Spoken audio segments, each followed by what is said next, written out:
ticket? Are y'all gonna buy a ticket? Are y'all gonna buy a ticket?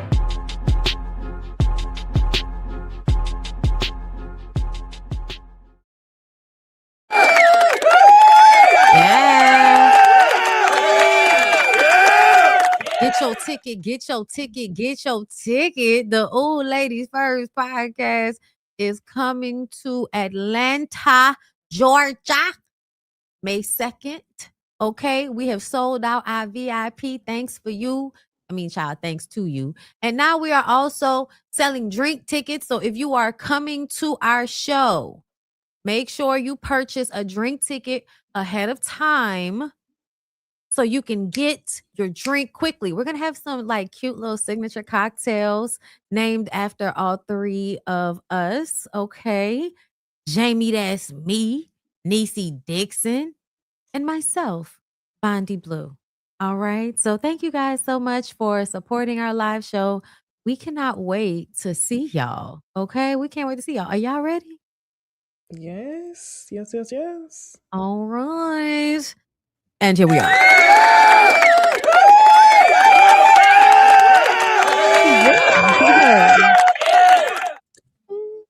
Ladies first. Ladies first. Hi, y'all. General admission still available. Get the general admission. Get the general admission. Get the general admission. You can't get it at home. Okay. Sell us out, y'all. Show up. You know what I'm saying? We have a cute little show for y'all tonight. All right. What's everybody drinking tonight? Because I just have my sparkling coconut water right now. Oh, that looks so good. Where you get that from? Rouse's is one of our local grocery stores. And this is their brand, and it is delicious. It has probably way too much sugar. Right, you gotta wash that with the coconut. That coconut water be heavy in the sugar, and you don't even pee. I don't. And this is 20 grams. This is terrible. That's a lot. It's terrible, you guys. Don't drink this. I'm on the same thing you on. Sparkling water. Y'all, nobody wanted to be on the alcohol with me tonight. Well, I'm drinking some Sauvignon Blanc. Okay. And I also just wanted to add for the hype, because we was talking about the live show. Y'all know I just ordered my outfit today. Yes, that's cute. I'm excited about it, but I almost have a feeling it's not going to be the only thing I order before we do our live show. Like I might have to order something else just in case. I think that makes sense. Same. I feel like that's a requirement for events. Yeah, like you gotta have 2 or 3 options just in case. Yep. You know what I mean? Yeah. I feel like I'm probably gonna be like rushing to do it when I get back, because I'm probably gonna order something while I'm out of town, because I haven't seen anything that I really want to get except for something that costs like $300. That's what I bought. It was that much, but I was like, this is an investment. Exactly. You know, it's different. Exactly. So I kind of want to wait until I come back from Thailand before I do that. You know what I'm saying? Just to be like, you know, conscious of the fact that I like to go out of town and act like I have money I don't have. So, you know, but I feel like it'll be easier on me because, like, you know, Larry's going with me this time. So, you know, it's more like, hey, nigga, pay for all of that. So that for real. That'll be great. But yeah, y'all, we'll be gone for 2 weeks. Okay. I'm mad I did not load the schedule, but we'll be back after this show. We're gonna take 2 weeks off, and then we're back for the 23rd and the 30th. Yep. Yes, ma'am. So we'll see you guys then. Okay. So that's crazy. We only see them 2 more times until the show. Oh, yeah, 2 more episodes, and then we see them in person. Y'all don't understand like how excited we are about this. This is a long time coming for us. This is also like, for me, a testament that whenever women claim to have an issue with me, that it's not me, it's them. Because we have been working together since what, 2020? 2021. Yeah, 2021. Yeah. 2020. 2021. 2021. It was 2021. 2021. Yeah. Okay. Yeah. And it's 2026. It's been 5 years. And we do not always agree on everything, which but we all got sense. I like that thing. Because when we do agree, it feels so special. It's crazy. You'd be like, oh my God, we agree on this. Hilarious. Okay. That's You know what I'm saying? It does. That's how I feel. But I love us, and I think we do great shit, and I think we deserve so much more recognition out here in these streets. And a part of that is, us putting ourselves out there, and we doing that. So I'm proud of us, and I'm happy about Yeah, it. me too. And even though the world's burning, the Black girls are doing great for the most part. The world is burning. For the most part. Yeah. It's tough out here. Okay, so let's see. The first thing we're gonna get into is my girl.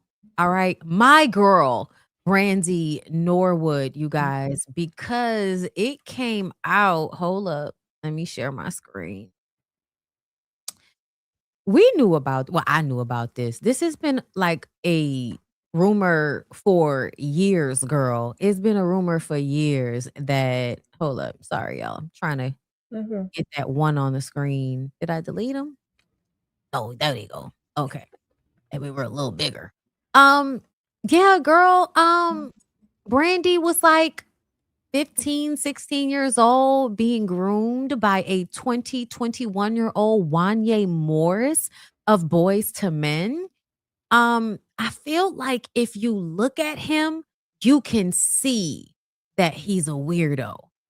Like if you look at him. Because even back then, I don't know, I feel like there are physical things about like goofy dudes or creepy dudes. Like there are just some physical things that you could just kind of look and be like, Yes.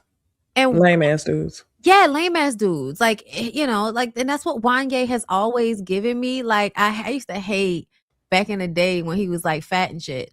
And he would sing, and the way he would like do his chin out when he was singing, sorry, stop pointing at me. Like, that used to work on my nerves. Like, nigga, control your chin. Like, especially once you start getting actually like trained, they'll tell you, nigga, control your chin. Pull that shit back, man. What you doing? Anyway. She put it in her book. I can't wait to read it. I'm going to be reading it at the airport.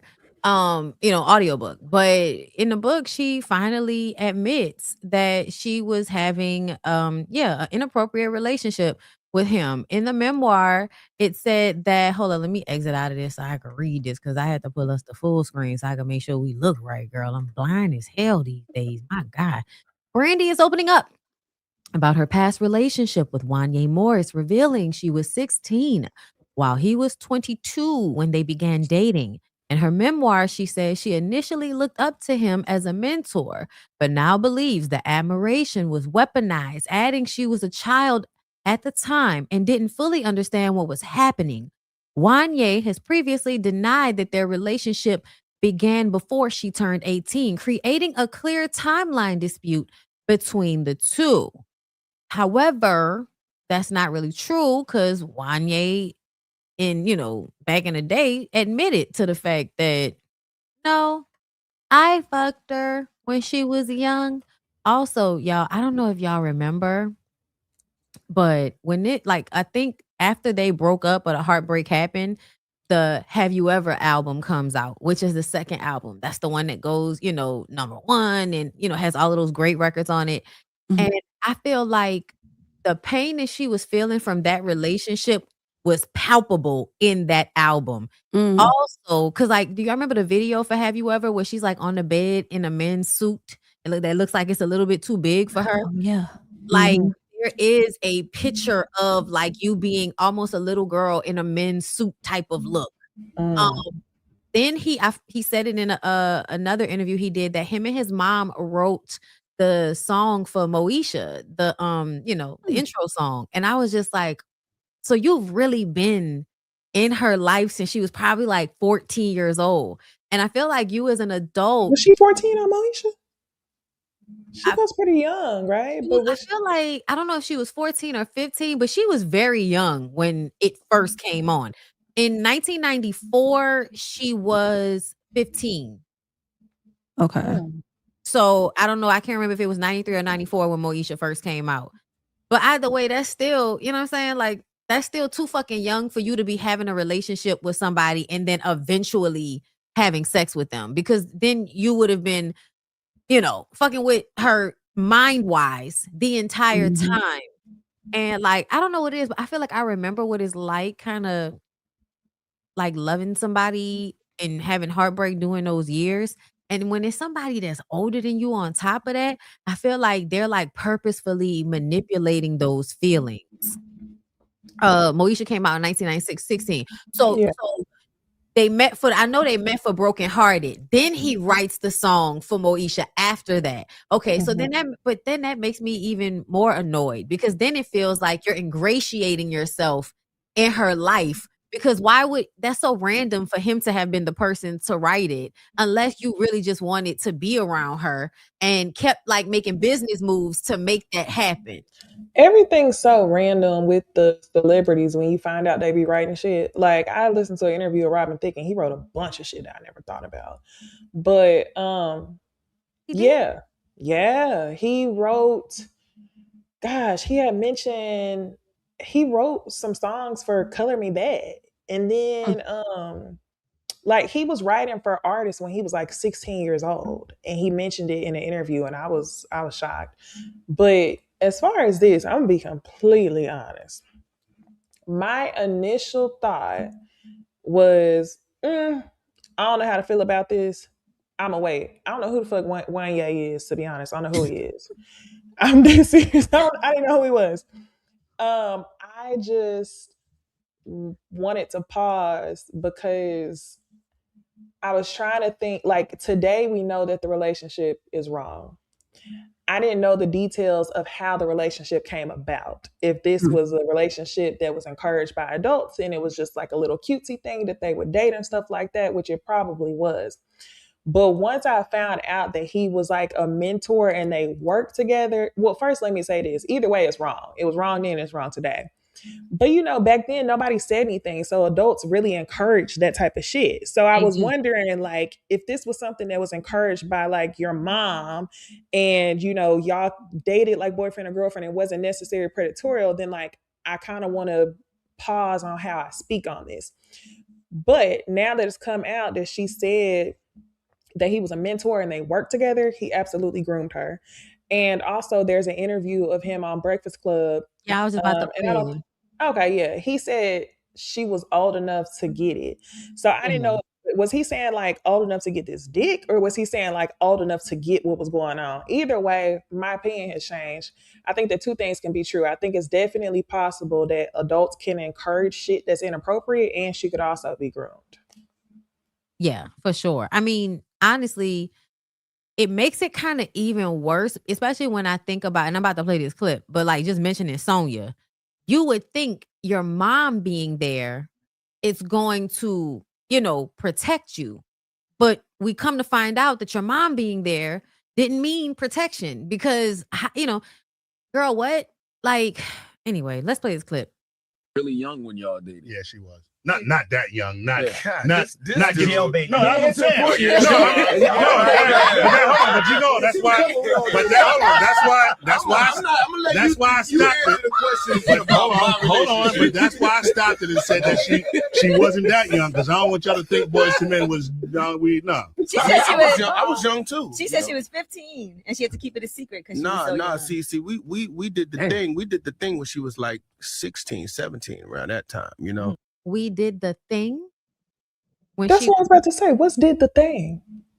So you were still a boy too. I wasn't old. I wasn't like 38 years old, nothing like that. I was old enough to. She was old enough to get it.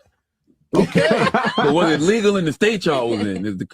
I mean, we was always in different states. We was on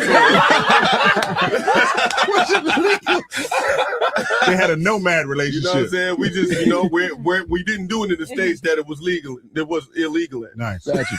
Oh my gosh. Political. No. Really young when y'all. The age of consent in California is 18 years old. So she was not of age either way to be rolling around on the ground with you. And I also heard that she had a boyfriend her age when they met. And he might have, like pushed that out the way because, R. Kelly, did the same thing with them young girls that he was dating. Like, that who is that? He too young for you. Know what I mean? Not he too young. He ain't right for you. Like, will buck their head up against boys their own age. So yeah, And then also, I remember back then how everybody would act like because you were in the industry, that meant you were more mature. You've lived more life and all of this They shit. did act like that. And I feel like that was just an excuse. And I feel like people knew that it was wrong because they were hiding it. So it's like you knew it was wrong. You're doing it in plain sight. But I do remember the feeling of we know about this, but we also know that shit not cool. And definitely preyed on her. I mean, it's interesting to hear she had a boyfriend at the time, and then knowing he also had a girlfriend at the time that was 22, which was Adina Howard. Right. You had a whole person that was your age, and you got this 22-year-old sitting over here beefing with a damn 16-year-old, and that's how you know how normalized it was in my head, because I'm like, you're 22 and you beefing with a 6. Do you hear yourself, ma'am? Beefing. That means you spent a lot of time with Brandy. And if she did have a boyfriend, of course she gonna probably, because as Necey said, it was likely supported one way or the other, whether it's the younger kids or whether it's the adults. I'm gonna go with the older guy that's also famous and this, that, and the other. Now, I don't know if her parents knew. She said they didn't. But I do wonder about that, because, you know, even just in everyday life, if you see your child hanging with a particular person a little too much, you're going to start questioning that. You're going to be like, okay, what's going on with you and such and such? I see you over here hanging out, you know, more over here. And with them, even though Brandy said that she didn't tell them everything, I feel like paparazzi or like a lot of photos of them together popped up. That was enough, in my opinion, to like raise a question of some sort of what's really going on. But I feel like we keep going back to the common theme of adults in the 90s knew what the hell what was going on. They knew what was going on. They knew what was wrong, and they constantly overlooked it for status and access. Yeah, it honestly made me think about, I saw a post on TikTok, and it's basically shit we've been saying. Y'all, when we come up with these theories, when I be talking about the eyebrows, when I talk about the eye, like when I talk about shit like that, the dangly earrings, I don't be missing. I seen a video and it said that people with different color hair have higher rates of mental instability. And the first thing that came to mind was Ray J, when Ray J was photographed with Wendy Williams and he had the orange hair. So then I go down the rabbit hole looking for the picture of Ray J, and then I come across the picture of Ray J with Whitney Houston. And that's where I can tell y'all, like, some shit had to be messed up, just because y'all, Brandy, everybody knows Whitney Houston is her and was her godmother. Everybody knows that. But then years later, you have Ray J, and you can't deny, based on the pictures, he was in a relationship with Whitney Houston based on the pictures. And I also have to ask, where were the parents? Not only was he looking like he was in a relationship with Whitney, didn't it look like he was lightweight kind of in a relationship with Wendy Williams for a little bit too, because they was photographed together heavily. So what was his appeal to older women? Yeah, so I feel like the parents, they had to miss somehow. But I also could see them being the type of parents where they created sneaky children. Like the same way that Brandy lied about being married, I could absolutely see her dating this 22-year-old and keeping it a secret from her parents. Not saying that the outcome would have been any different if they knew, but I could see her being fearful of her parents in that type of way. Yeah, for sure. I just, it's crazy because like Brandy was everything to me back then. Like, cause I'm coming up during this time as a kid. So we watching Moesha. You know what I'm saying? Everything with Whitney Houston. Like you're in, like you're really like emotionally invested in these people, like as you're growing up, to the point that, things happen as they got older, like Whitney dying. And, like it's almost like somebody in your own fucking family died. And, then with Brandy and Ray J, it felt like you grew up with them, because if they weren't making music, they were on reality TV from its infancy.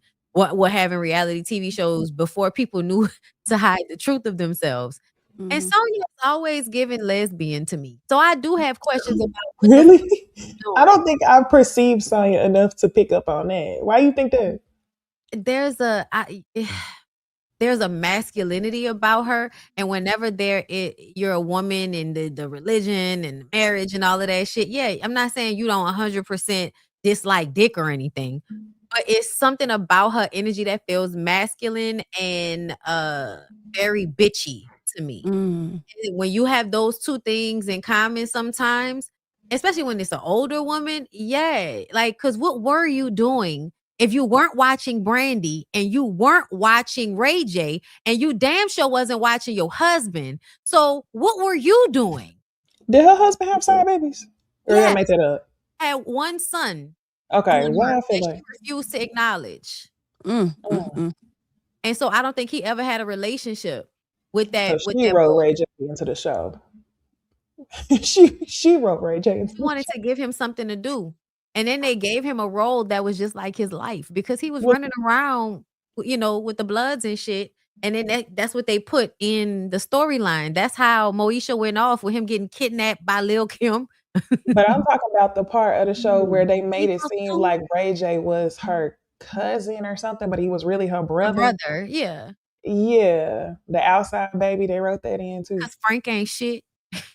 Because Frank ain't shit. Look, I couldn't stand Frank. Man, that motherfucking haircut. And you look like a slut. Oh no, not a slut, hoe ass nigga. See, I used to love that show. And I think I used to watch all the reruns, or maybe I just watch it towards the end because 96, I couldn't comprehend anything like that in 96, but I love that show. Yeah, I feel you know, it was in syndication. So you was watching it. I used to watch that. I used to watch the Parkers. Yeah, and I used to love that the girl on the show name was Necey, just like me. I had never heard nobody named Necey before. That's funny. Yeah. Necey was hilarious. Was Necey in Babs too? Was that name in Babs as well? Maybe not. Yeah. I feel like that was not Halle Berry character, the other girl. I think her name was I thought her name was something else. What is it? CEO. I don't know. No, you're right. That was Necey was Halle Berry's name.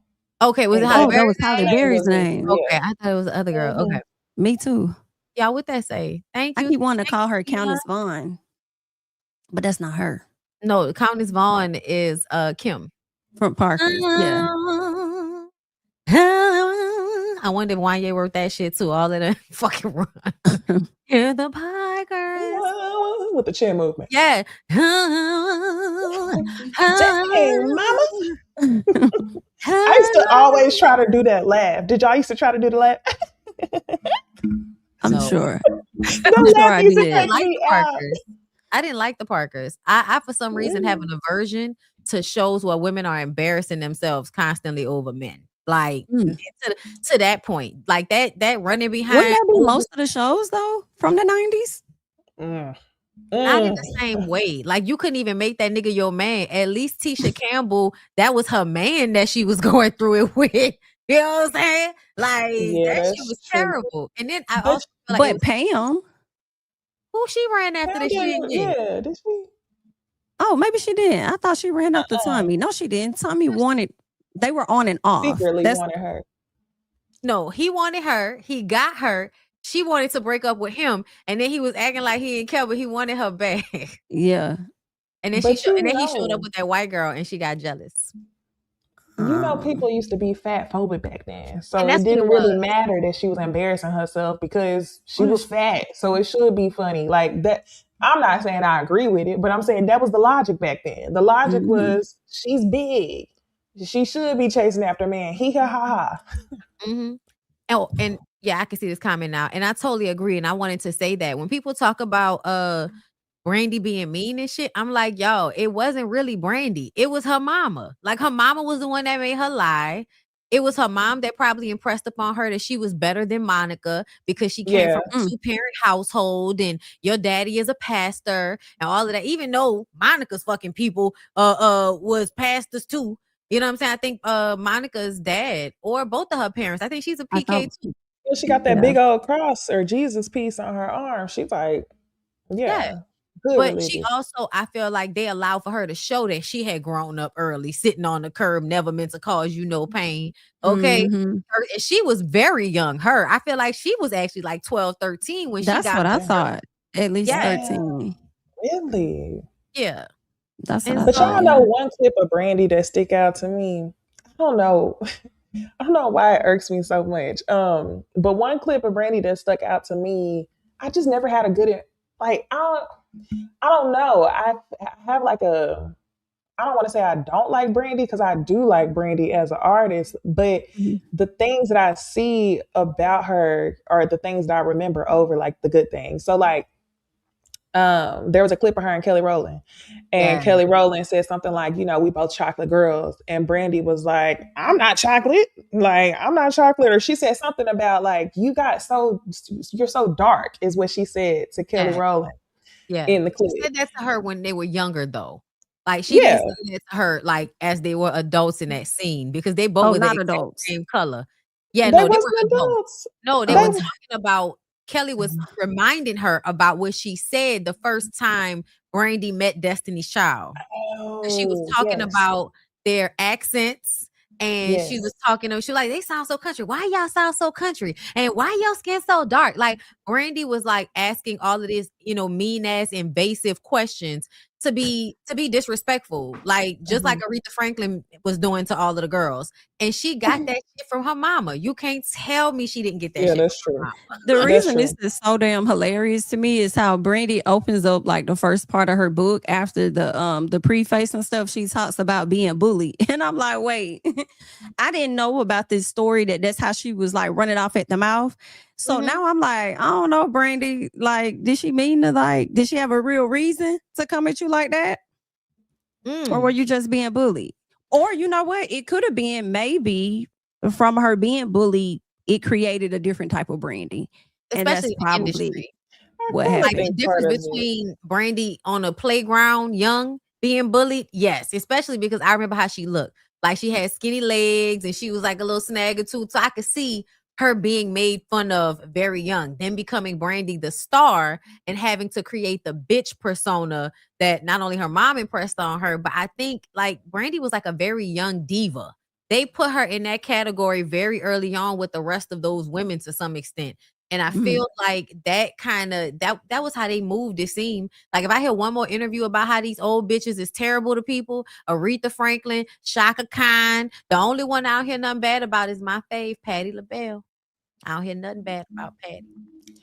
Yeah, Or I don't know. Gladys. Or I Gladys. I think the other thing about it is I feel like Brandy, I appreciate the work she's done, but I feel like Brandy has always been putting on like the whisper in her Mm. voice like this. Absolutely. Yeah. So for me, I was never really attracted to like, oh, I love Brandy because I don't know who Brandy is for real. You didn't watch the reality shows, huh? What reality shows? Like the Brandy reality has shows that she had out like during the time when she was getting punked and shit. I forget that might have been I used to Wasn't that watch like 98, 99? I don't know if it I was think it was that. like 2000s. Yeah, I feel like it was 2000s, but when she had that, because there are some like compilation clips. You know how Mhm. they be doing damn, you know how they'll pick something that a star or a person on TV has said and clip them together and I forgot what they call it. Shit, but it's a Mhm. trend on TikTok where they clip together a person's clips that show you them like not going in on people or something. Oh yeah, I seen that. I saw that. Yeah. I saw that. She has a compilation from those realities. She has a couple of compilations from those reality shows. And I feel like the goody girl thing that you remember was what was going on in the 90s. Because by the time she got to like the Core. Thank you. Brandy Core. Look up Yeah. Brandy No, Core. I seen it. I saw it whenever we remember that TV show she had with Eve a couple years ago, and her character was like the more Yes. rugged one. And Yes. people were saying she's so good at playing this role because that's who she is in real life. And they put And all the on clips together. and on the other one, the That's girl good. girl group show. Mhm. Remember? That's the same one. That's the same show. Yeah, that's the one she's talking about. No, it was two Oh, different shows. It was Queens with her and Eve, but mhm. before that, she came Was in it Star? Star.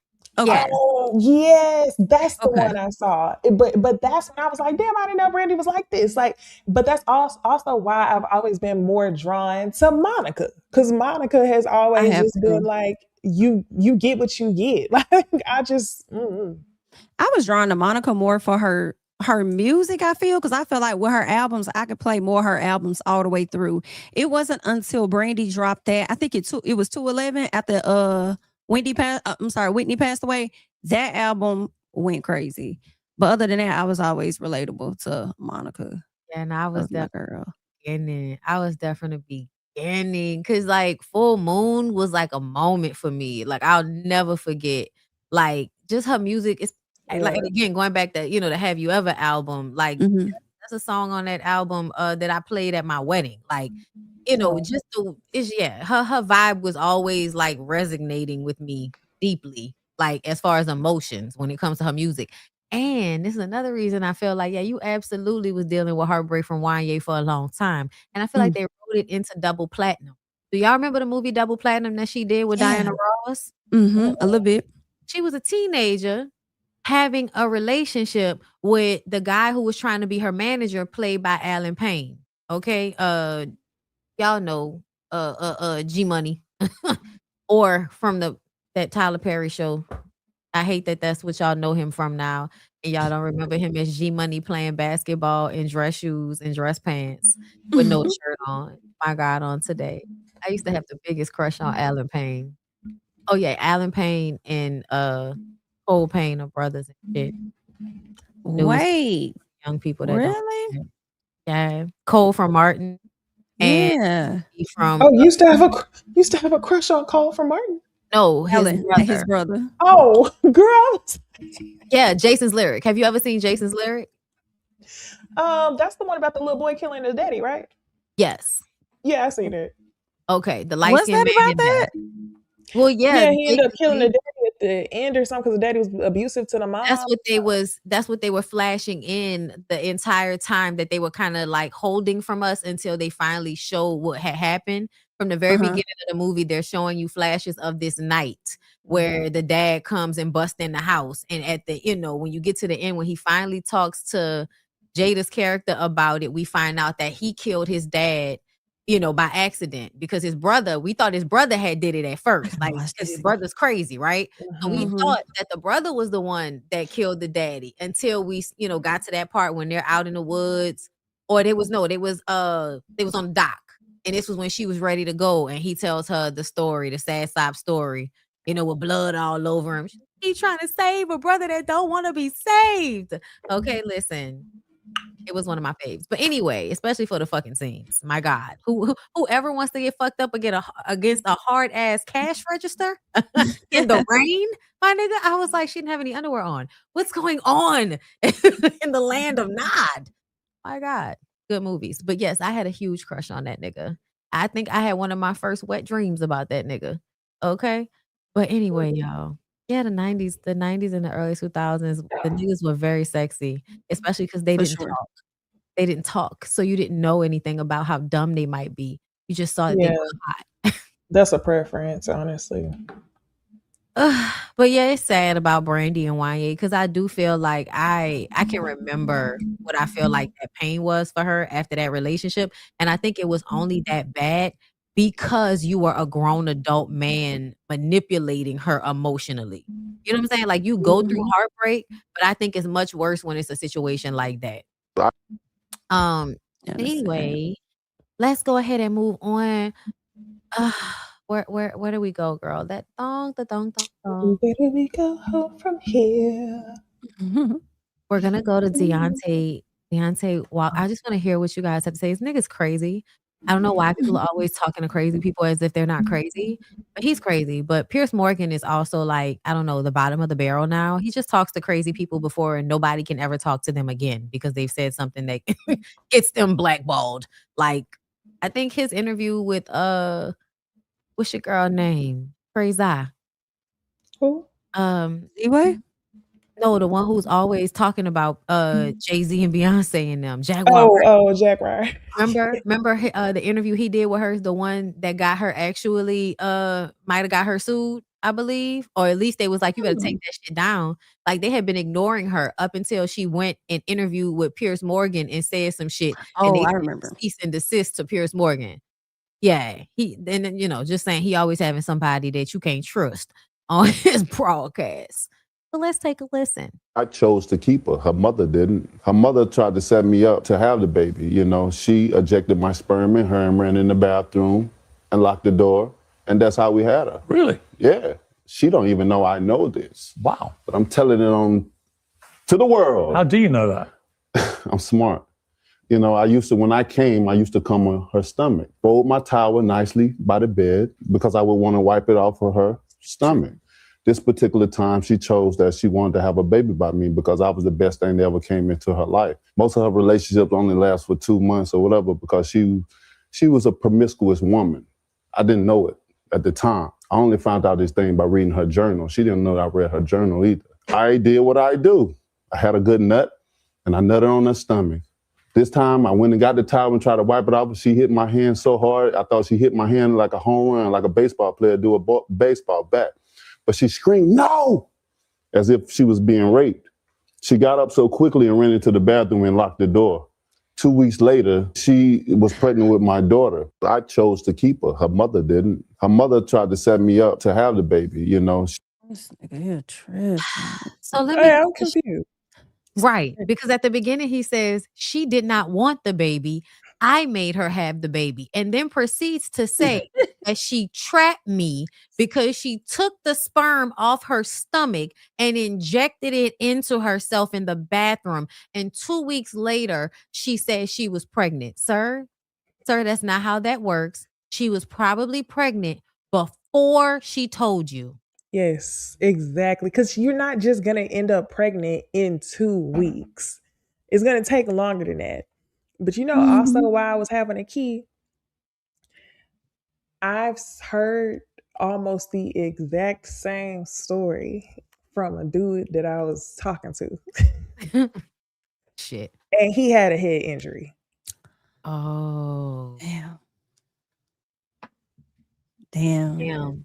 Almost the exact same story.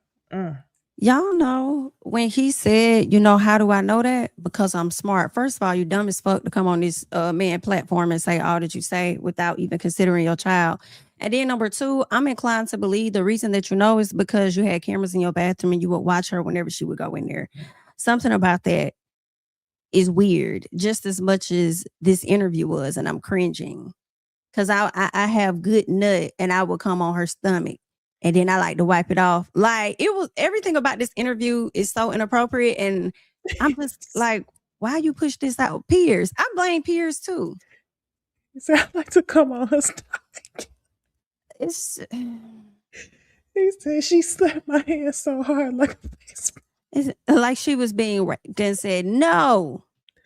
But then said That's she didn't crazy. want to keep the baby. Why would she have Exactly. to go through the efforts of turkey bastering herself to get pregnant and then try to blackmail you into keeping the baby? Couldn't she have just lied and said she was pregnant if she didn't want the baby to begin with? Why would you actually get yourself pregnant? Yeah, this man tripping. But she didn't want the baby, but you did. And then say that she trapped you. It's To me, it low-key sound like he was doing that to get back at her or something. Ooh. Didn't it also sound like he was reading a book as he was talking? I think it's because he's told the story so many times and he knows how to add things to make it sound like, oh, he can't be lying. Like, oh, she slapped my hand so hard. Yup. She did this like that. Like, you know, you told the story so many times, it just sounds so. And why like you were being, like she was being raped? Why is that the language? Because now I'm going to feel like you did at some point.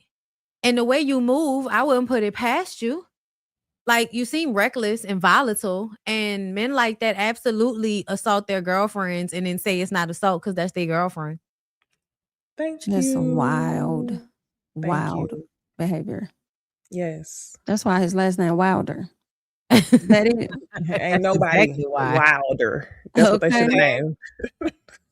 My God, on this good day. Okay, let me pull us up so that I can go to the next topic. And we're talking about this because, you know, we're women, you know, and we care. And this My name is Mike. I'm sorry. This shit has gone too far. Okay? Let's get into hospital court. where women are in labor being deposed so that they can be forced to have C-sections.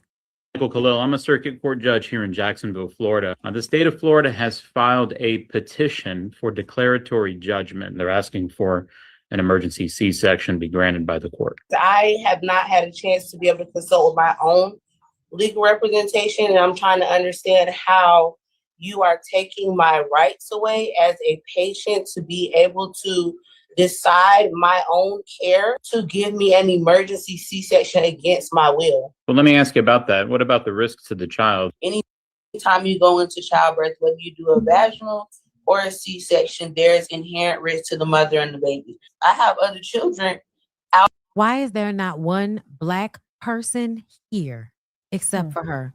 All of those white faces and those white men looking at her, in all honesty, I feel like y'all are in some way getting off on this. Because who the fuck are all of y'all out here in the world that need me? If I die from a C-section, nobody on this call is going to take care of my children. Well, you have a new doctor coming on.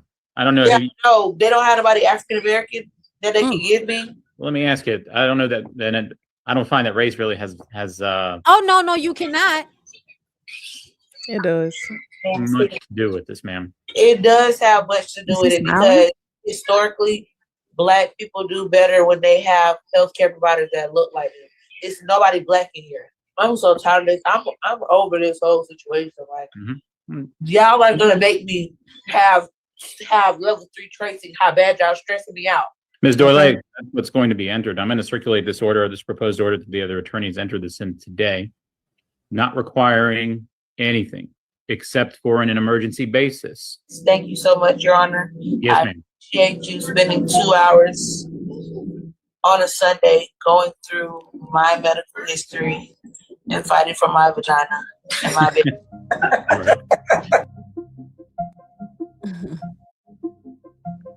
Dolly had 3 prior C-sections, including one that resulted in hemorrhage.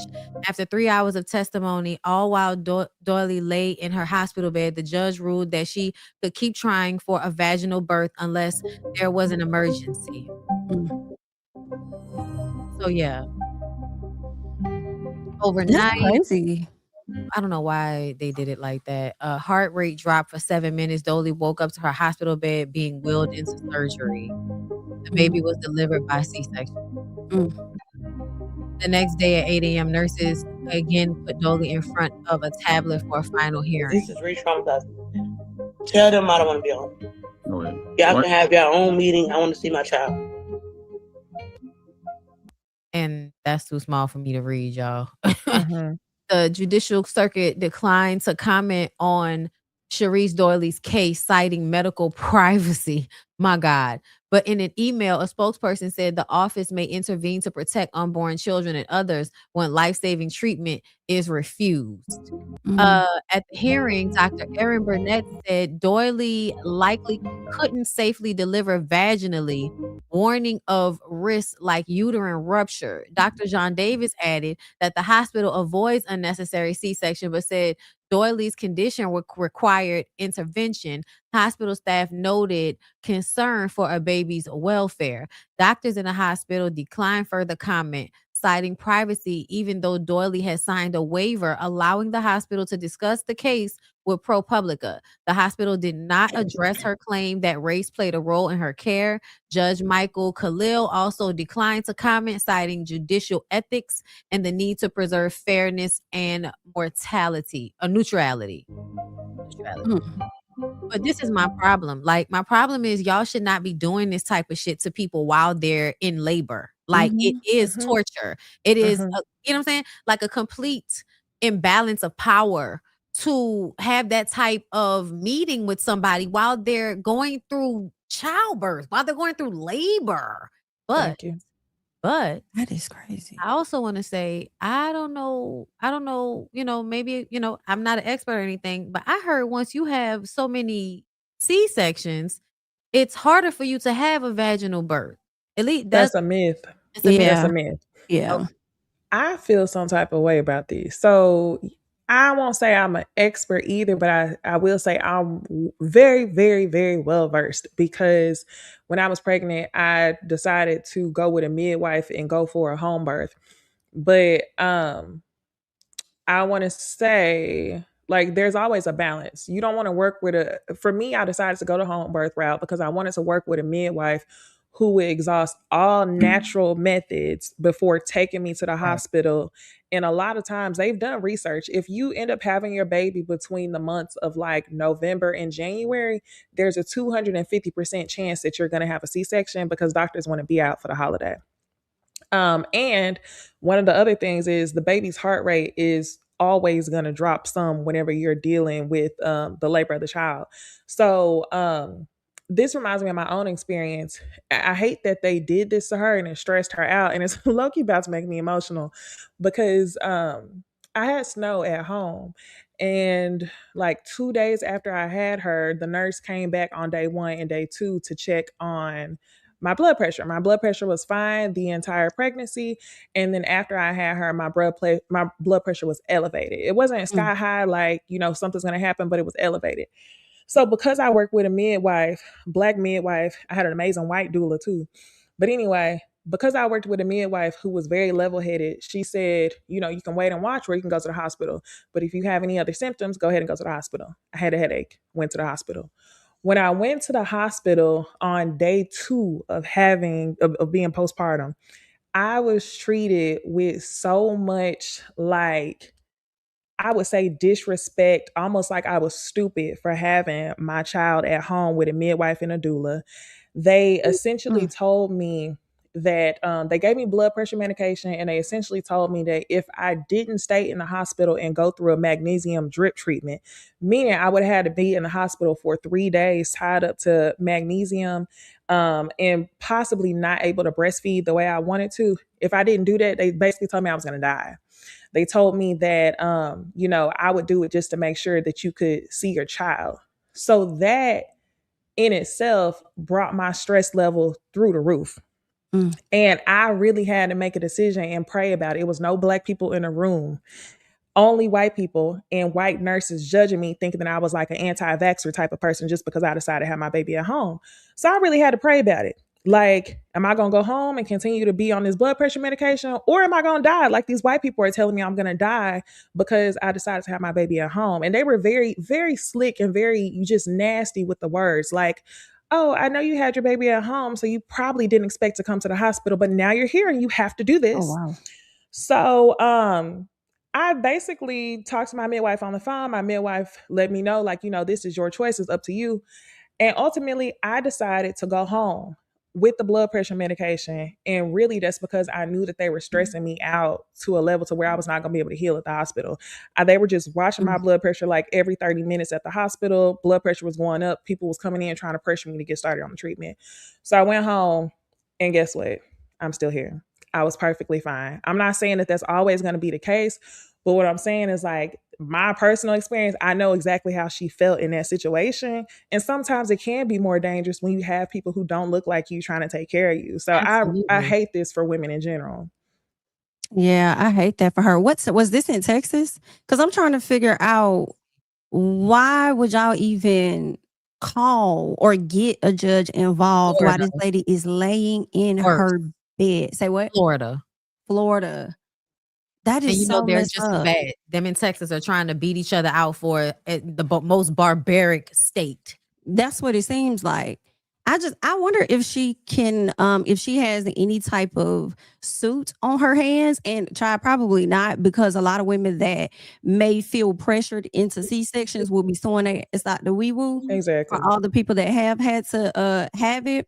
But I just think that she had to experience that and be traumatized, not only with the people, as Necey said, coming in and out the room, trying to pressure her all day. Ain't no telling how long they were doing that. Then trying to intimidate her by putting her on a call with a judge and a bunch of other people that don't look like her. That was just straight intimidation. We gonna force you into it. But I can appreciate the judge making the decision to say she could continue to try for labor.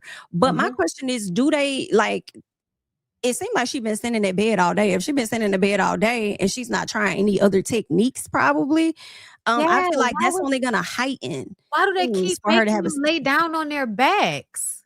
Like, what is Well, that if she about? had an epidural, that's the only thing I could think of. Think about that. Yeah, If she you have an had that epidural, you can't labor in can't other do nothing. positions. Yeah, you're Oh right. my God. Because I was like, I don't know why they do that. I feel like you're fighting against gravity. That would make it harder for her to have the baby.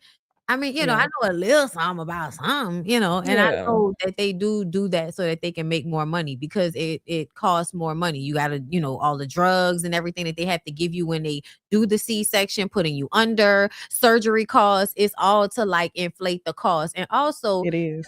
Once you find out historically how the medical system even comes into play, which is to kick women out, like the doulas and the medicine women that were in charge of helping women have natural births that really help them not die because they knew what to do holistically, like turning babies just with your hands sometimes. Yes. You know what I'm saying? Like, so yeah, I definitely, when I was thinking about it, I think I might have told y'all this. Like, I wanted to have a baby at a birthing place that down the street from my house. I did A not lot of people do. Yeah. I didn't want to be at a hospital. If I couldn't be at my house, in a pool, on the floor, in a living room, I didn't want to like be in nobody's hospital because I don't trust y'all as it is. Exactly. And people try to make it seem like if you decide to do that, like because I decided to have my baby at home, that does not mean I'm anti-hospital. Right. We had a plan baked in to where if I needed to, I was going to go to the hospital, and they use those same things to intimidate you. It's like, it's actually really traumatizing. And on the heels of this, so you just said Florida and Texas trying to beat each other out. I think the year before Snow was born, it was a black family that was in Fort Worth. They had their baby at home. And, since you had your baby at home, you're not in the hospital, you take your baby to the doctor after the first, day or two that they're born or something like that. Anyway, the doctor reported them to CPS, and their child was taken from them for 3 months. They cited child endangerment because they had the child at home. So it was so much so that when we went through having her at a home birth, everybody who was in the doula class with me, we all went to the same doctors. Because at that point, it's like, who can you trust if your child is here, you delivered your child safely, you're safe, but they still want to say that's endangerment and they can take your baby from you? They didn't get their baby back for like 3 months. That is absolutely insane. The fuck out. primary I would time crash that the they need fuck- you. Yes, the primary time they need you. Like, can you imagine what type of depression the mother went through? How that might On fuck top the of the baby up. postpartum, like that's crazy. You know what else is interesting? I feel like having a doula is really good because you have somebody the entire time throughout your process, right? When you have your OBGYN, they're with you, right? And then you go to the hospital, and then now you're introduced to all these damn nurses that you don't know. So when it comes down to making a decision, you would want to have the conversation with the doctor, but the doctor ain't there. Depending on what time you may go in. Like the doctor may not be there right then. They just, pressuring you. But I believe there may be some communication going back and forth on the phone because, of course, the doctor gonna get more money if they do a C-section, right? But I just feel like that part sucks to be with the OB for as long as you are. And then initially when you get to the hospital, you with these nurses that you got to get to know, and then you got to trust your life with them and, whatever decisions, and they're the ones that's pushing for certain things. So, yeah. Well, this is another reason why you should not vote Republican. But y'all gonna act like, oh, isn't that what we want, for everybody to have a choice? No, we don't want you to have a choice to vote our rights away. We don't. No. We don't want you to have that choice. I'm so very sorry to disappoint you, motherfuckers. Oh Lord, girl. Yeah, they've been pissing me off all week. Let's go ahead and go, let's just might as well move on over to Chilli, girl. Sure. So I'm gonna just go straight to Chilli coming to us lying, acting like she's not MAGA and all of this shit. Let me see if I can find. Oh no, there you go. Here it is. Girl. You didn't have to convince me. I know a weird Jesus freak when I see one. Hey guys, I wanted to come on here to address a few things that's circulating on the internet that's very concerning to me. Let me say this first. I have the utmost respect and admiration for Michelle Obama, and I would never say or do anything that is disrespectful to her or to any woman. I would never do that. And I had no clue that this repost had happened until I started getting phone calls and text messages from everybody. And I immediately went to my page to see what was going on. Now, mind you, I'm not very computer savvy, so I'm looking for this repost button. And I see that all of these buttons are very, very close to each other. And clearly I was scrolling and my thumb hit the repost button. Again, I had no clue that something like this happened until I got all the calls. But of course, I took that down and, I would never post anything like that. I would never do something like that. That is not my character. I have supported the Obamas. I gave to the campaign, both runs, voted twice for him, and supported the organization that Michelle had in the schools for exercise for the kids. I would never do anything that's harmful or hateful to anybody. I'm just not wired like that. That's just not who I am. And when it comes to organizations that I have donated to, these are the things that support the veterans. I have always supported them, not just now, but for years. This is not something new. So I just wanted to let you guys know, this from me, that I would never do anything so disrespectful. And I would just never, I'm just not about hate or anything like that.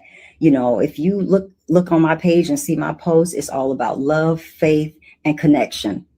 That's what I'm all about, and I've always been that way, and I will continue to be just that way.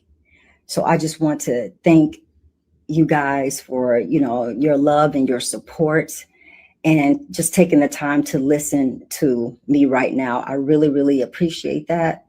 And I love you guys. Thank you so much. Hey guys. Okay. So that is what Chilli said. But the people went and pulled the receipts on her donating to Trump's administration, as well as WinRed several times, and Ted Cruz. And then somebody pulled this old ass clip from the first Trump run.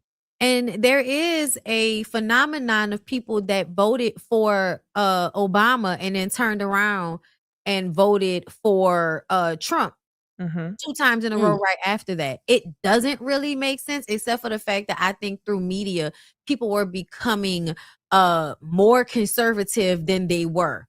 Like, I do feel like the concerted effort to make y'all think that trans people are y'all enemy has also greatly affected the people in a way that they're not willing to admit. Because to me, I feel like that's really what probably has a lot of people voting the way they are voting, is because trans people have been made the people to hate, the 1% that you're voting to make sure that you get rid of these people. And it's like, yeah, but what about everything else? So it's annoying. But anyway, this is what T-Boz said in 2016. Right after that election. It's an all hip hop exclusive. They're gonna keep saying, yeah. You guys are about to nominate the biggest jackass in the history of politics. Straight up, period. I think you're really gonna win. This is an all hip hop exclusive. My group member voted for him. Well, here's my thing This is an I've been all-hip-hop telling you guys exclusive. that when you say Obama got 2, that don't mean nothing anymore, because the voters are as dumb as they've ever been. That's another aspect of this. I'm hollering because why did T-Boz say my group member as if the other group member would have voted for Trump? What the fuck? She should have just said Chilli. No, but she said my group member, I think, to like create some separation, almost like saying that lady. That's what it was giving. Okay, got it. And also, I thought it was funny that she didn't, it wasn't my friend. You know what I'm saying? Like, Yeah. it's my group mate. Like, to me, that says a lot about. But I also feel like Chilli was always like one of them slut shamey girls. Like, even though you got pregnant, all young and shit, you still kind of had like this slut shamey type of vibe. As long as you would be in love with a nigga, it's okay for you to just be out here doing whatever you're doing. But it did kind of, I don't know, she has such conflicting vibes going on. Because it's like age difference, but then also the Lord. And I'm just like, Yeah, Chilli, this is terrible. I hate it for T-Boz, but some part of me is like, yeah, girl, we gonna let you sit this one out when it comes to the tour. Go ahead and sit this out and really shit, honestly, Salt came out and defended her. So Yes. I don't know what to make of that. It's like, you need to be quiet before they start digging in your stuff. I will say, I'll say I believe her when she says she accidentally reposted it, right? Because I feel like I reposted stuff that I didn't mean to repost. But I still believe that she 100% agreed with it though. Whatever was on that post, I believe you may not have meant to do that, but I feel like you agree with it. It was Michelle Obama being them saying Michelle Obama registered as a man to vote when she was 18. And it's like an AI photo of her looking like weird around the neck. Like, you know how they put you in one of them AI filters that make you into a man? Like they'll have them on TikTok or on Instagram. Can I also add that her voting for Obama in the past don't mean nothing, because a lot of people voted for Obama and turned around and can't stand him, start talking about him, and y'all, I guess, rebellion or revenge on whatever issue you had with him. Some of it led to, not all y'all, because that's just who y'all is. Y'all voted for Trump, but some of y'all did it because to go against the Democratic Party or to go against Black people in general. Yeah, and that's why she was a part of the white lash. Exactly. I was telling y'all earlier, I may have been a little bit biased because I felt like Chilli was with my man back in the day. But I've never really fucked with her, to be honest. So when this came out, I had a little bit of like, girl, fuck you. Because I was listening to The Breakfast Club, and The Breakfast Club all sat there and capped for her like, oh, come on, man. Y'all support her, but y'all still drive Teslas. Y'all support Elon. Y'all do this. Y'all do that. Let's stop, okay? Let's not lower the bar for these types of people. I hope don't nobody buy tickets to the fucking show. And I also think she said all the things that the live, laugh, love ass Republicans like to say. She's one of them people with the signs in the yard that says pray for America. That tells me that your ass voted for Trump. You don't necessarily, you want to find a way to separate yourself from his hate. And it's so ignorant to think that you can be above it or that you can vote for Trump while separating yourself from the hate that he spews out. And I talked about this a little bit. I remember my full-on impression of her when she had the reality dating show. She just seemed detached from reality. Like, it's fine to have standards when it comes to a man, and as you should, but something about Chilli just seems a little bit detached, or like you think you a better level of black, which is why you think you can vote for Trump, while also being like, but I love people. But I didn't. Why didn't you mention voting for Kamala or Biden? Because you didn't, with your lying black ass. So yeah, she's just don't get tickets to the show. Oh, okay. I found an old clip of that show. I wonder if it says Chilli runs down her dating checklist. Y'all want to hear it? Yeah. Yeah, go ahead. All right.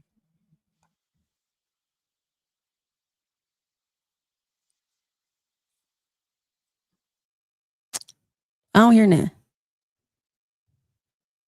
Me either. Are you playing audio, Bondy?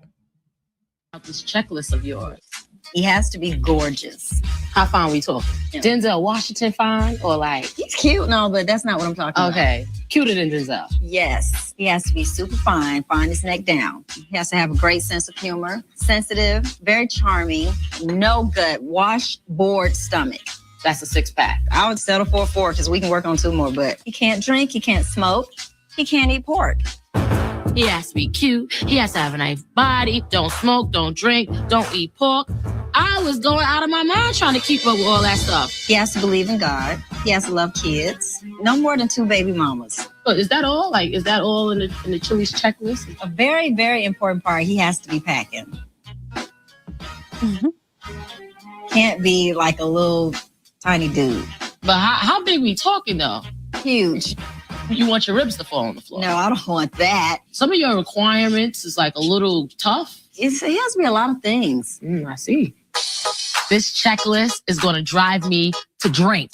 It's always be something wrong with anybody you date. If you see a guy that got a big thing, he ain't got no job. They might got a job, but then they ain't got no hair. It's always just something that's not going to be perfect. And I think she's looking for perfection. If I am gonna wake up for the rest of my life and look at somebody, this guy should be... Which one? Yes. What Tiana needs to understand is that I've compromised in the past and I've been hurt. So I am going to wait until I find the right guy who is exactly what I want. No compromises.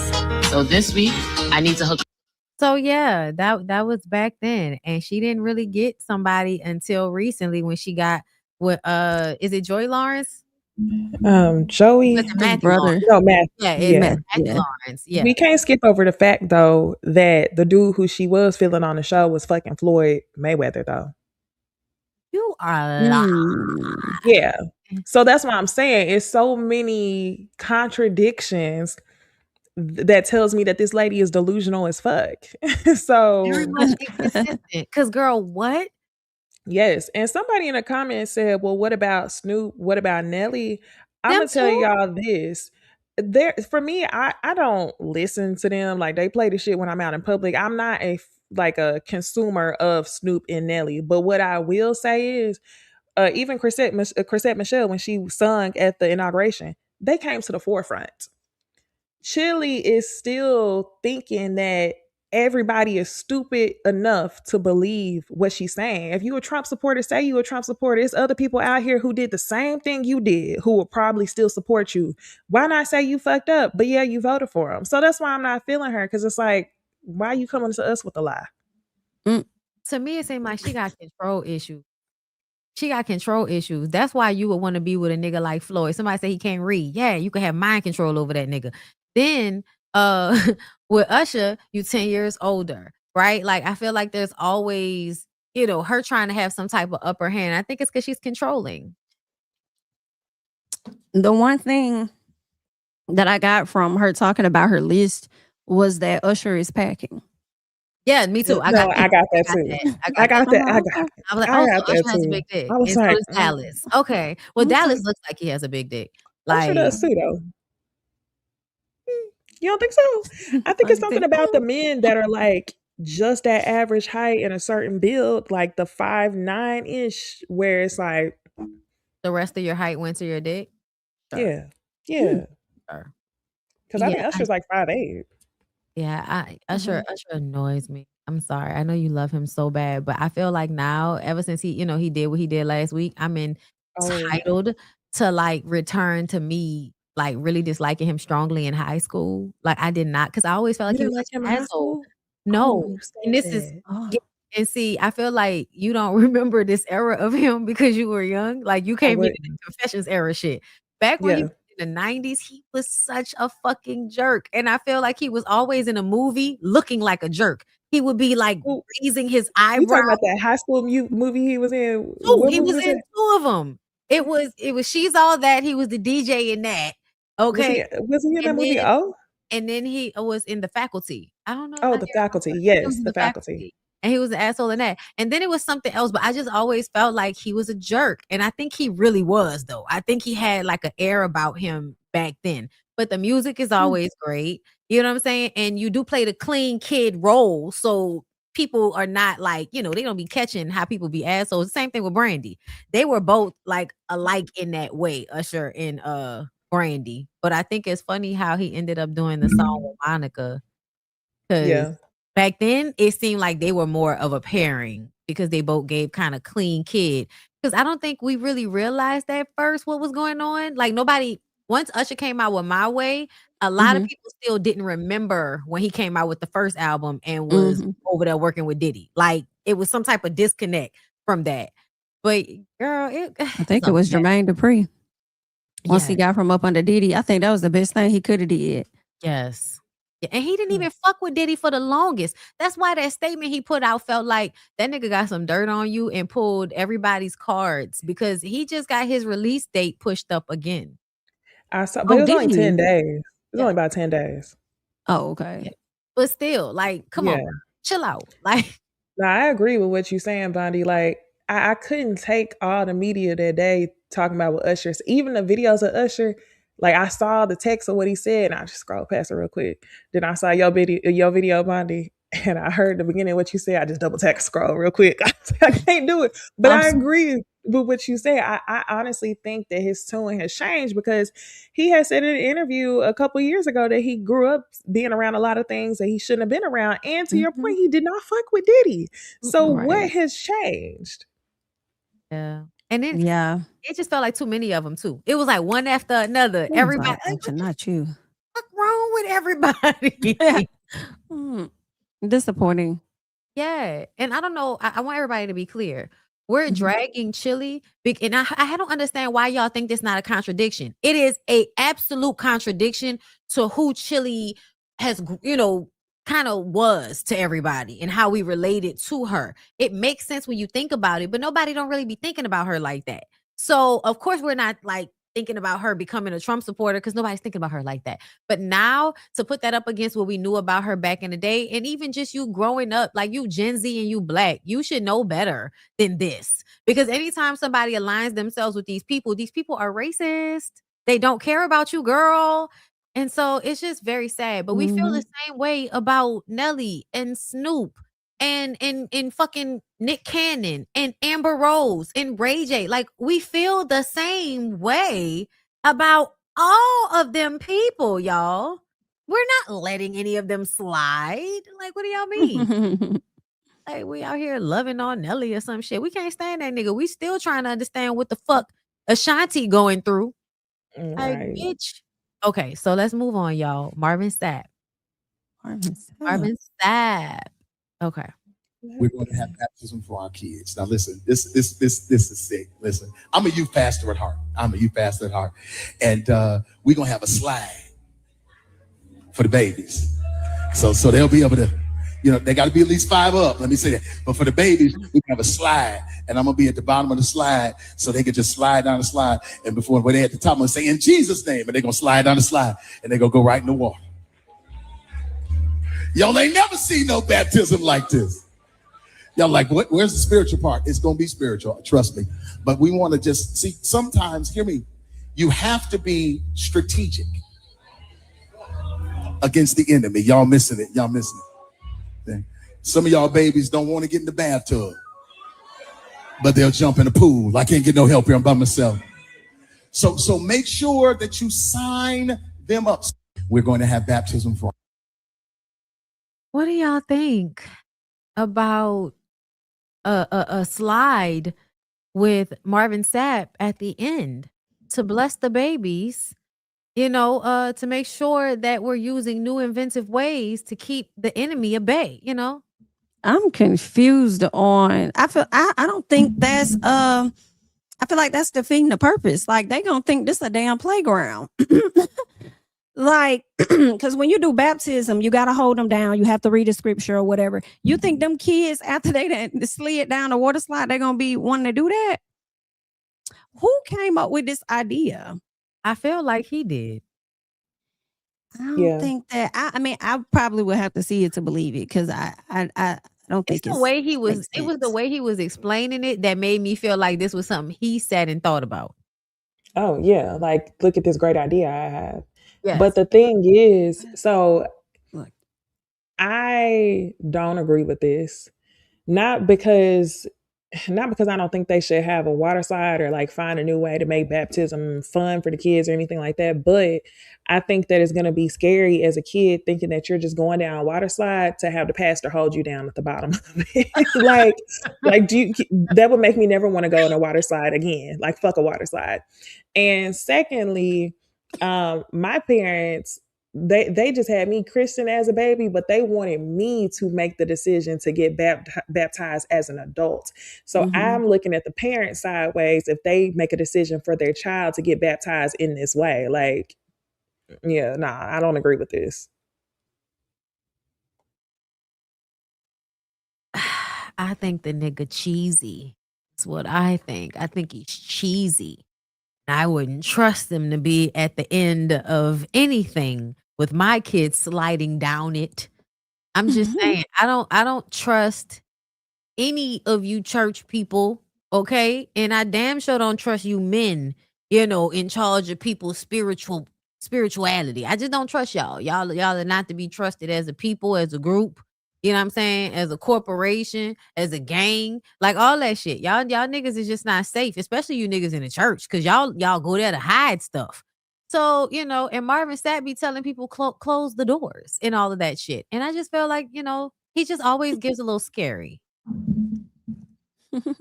Nigga a little scary for me. Hold up. I'm trying to find this other story about this shit. But because I wanted to talk about Leslie Jones. I thought I saved it, girl. Leslie Jones was saying that she feels like marriage is legal slavery. And I feel like there were a lot of Black people, of course. Okay, it's on site. A lot of Black people, a lot of young Black people, the idea that someone would say that, it's like now they think they're that's the propaganda against the Black family. And it's like, are y'all not paying attention to the laws right now? Do you know, I was actually going to say that. I actually was leading the direction that it was the propaganda against Black people. I was leaning that direction. I'm not even going to hold you. Damn. I actually was leaning that direction because I feel like there's a lot of social media conversations where I feel like there are generations of people who are going to be fucked up in one way that the older generation was not fucked up. Like, I think that marriage back in the day was something that was necessary, and marriage back in the day absolutely was more closely aligned with legal slavery in some cases, especially like in the States where they say it's not rape if your husband does whatever. Like, yeah, I could absolutely see that. But on the flip side, I try not to push narratives that are so far in one direction, because marriage is actually beneficial to some people, especially I was saying to y'all in the cases where like people have children together. If you have children with someone, you want some type of legal binding document that's not child custody or child support. You want something to protect you as the spouse and the child. So I think that marriage can be beneficial. It's just, I wouldn't flat out say it's legal slavery, but I could see her point of view in some instances. Okay. And I feel like only Black people operate in that way. Many white people are not like, oh, it's just a piece of paper. It's mostly Black people that do that. Yes, but I also feel like it's more so slavery for white women than it is for Black women. I think that Black women retain a certain level of power because, unfortunately, our men aren't in these positions that are kind of in control of the world. Their men are. Like I'm saying, like living in a house with the police chief, living in a house with the judge, living in a house with a Congress member. You know what I'm saying? Like, it's harder to have power in dynamics with people like that because they have so many ways to punish you and keep you in line. So I feel like if we really keeping it a buck, it turns into slavery a lot of the times. You don't mean for it to, and you think you love your master, but as old bitch myself, I do feel like, a husband is somewhat of an owner. And it's not because you and him feel that way. It's the way other people talk about your relationship too. Like, I've told y'all about the way, like, sometimes people talk to me like, you checking in to see where this nigga at, as if I can't be somewhere alone, like I'm not an adult or something. Where's Lyric? Like this checking thing. And I can hear it in the way people are talking, you know what I'm saying? So I'm not saying that it is in a sense of between, a woman and a man exactly, but the way it is eventually, Perception. yes, the perception of it, the way other people want to bully you into the type of relationship they want you to have. Because I personally feel like, you know, Married to Medicine, Eugene and Toya are a perfect example of that. Like, watching everybody respond to them in a certain way is because they're acting outside of like this patriarchal norm that women are supposed to act like, you know, you don't talk to your man like that. You don't talk about your man like that. You don't do that like that, you know, and I get it. Yeah. But I also feel like the fear that some of these women, like the triggering feeling, it is because there's a underlying fear there that sets in from when you like a child and you know, just I feel like there's a universal consciousness of what life was like for our grandmothers. And for, you know what I'm saying? Like, we're aware of how they didn't always want to be there and they had to be there. So you muted me. I was going to say, but with that, that's why I go back to the relationship between the man and the woman. I think all that boils down to who you marry. Like, it's not slavery unless you marry a man that views a woman as ownership. So to blanket say marriage is modern day slavery, like, that lets me know what your relationship probably has been with men. You probably haven't had healthy relationships or seen healthy relationships with men. So I wouldn't want to put a blanket statement on that, because I still think that marriage can be a good thing, even though in a lot of cases it's not. But it has to do with the man and the woman. I think y'all both right. Yeah.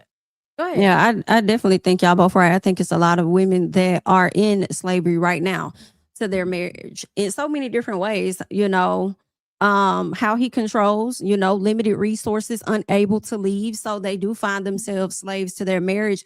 And I also agree with the perception thought, because when Bondy mentioned Married to Medicine, my thought went to Real Housewives of Potomac.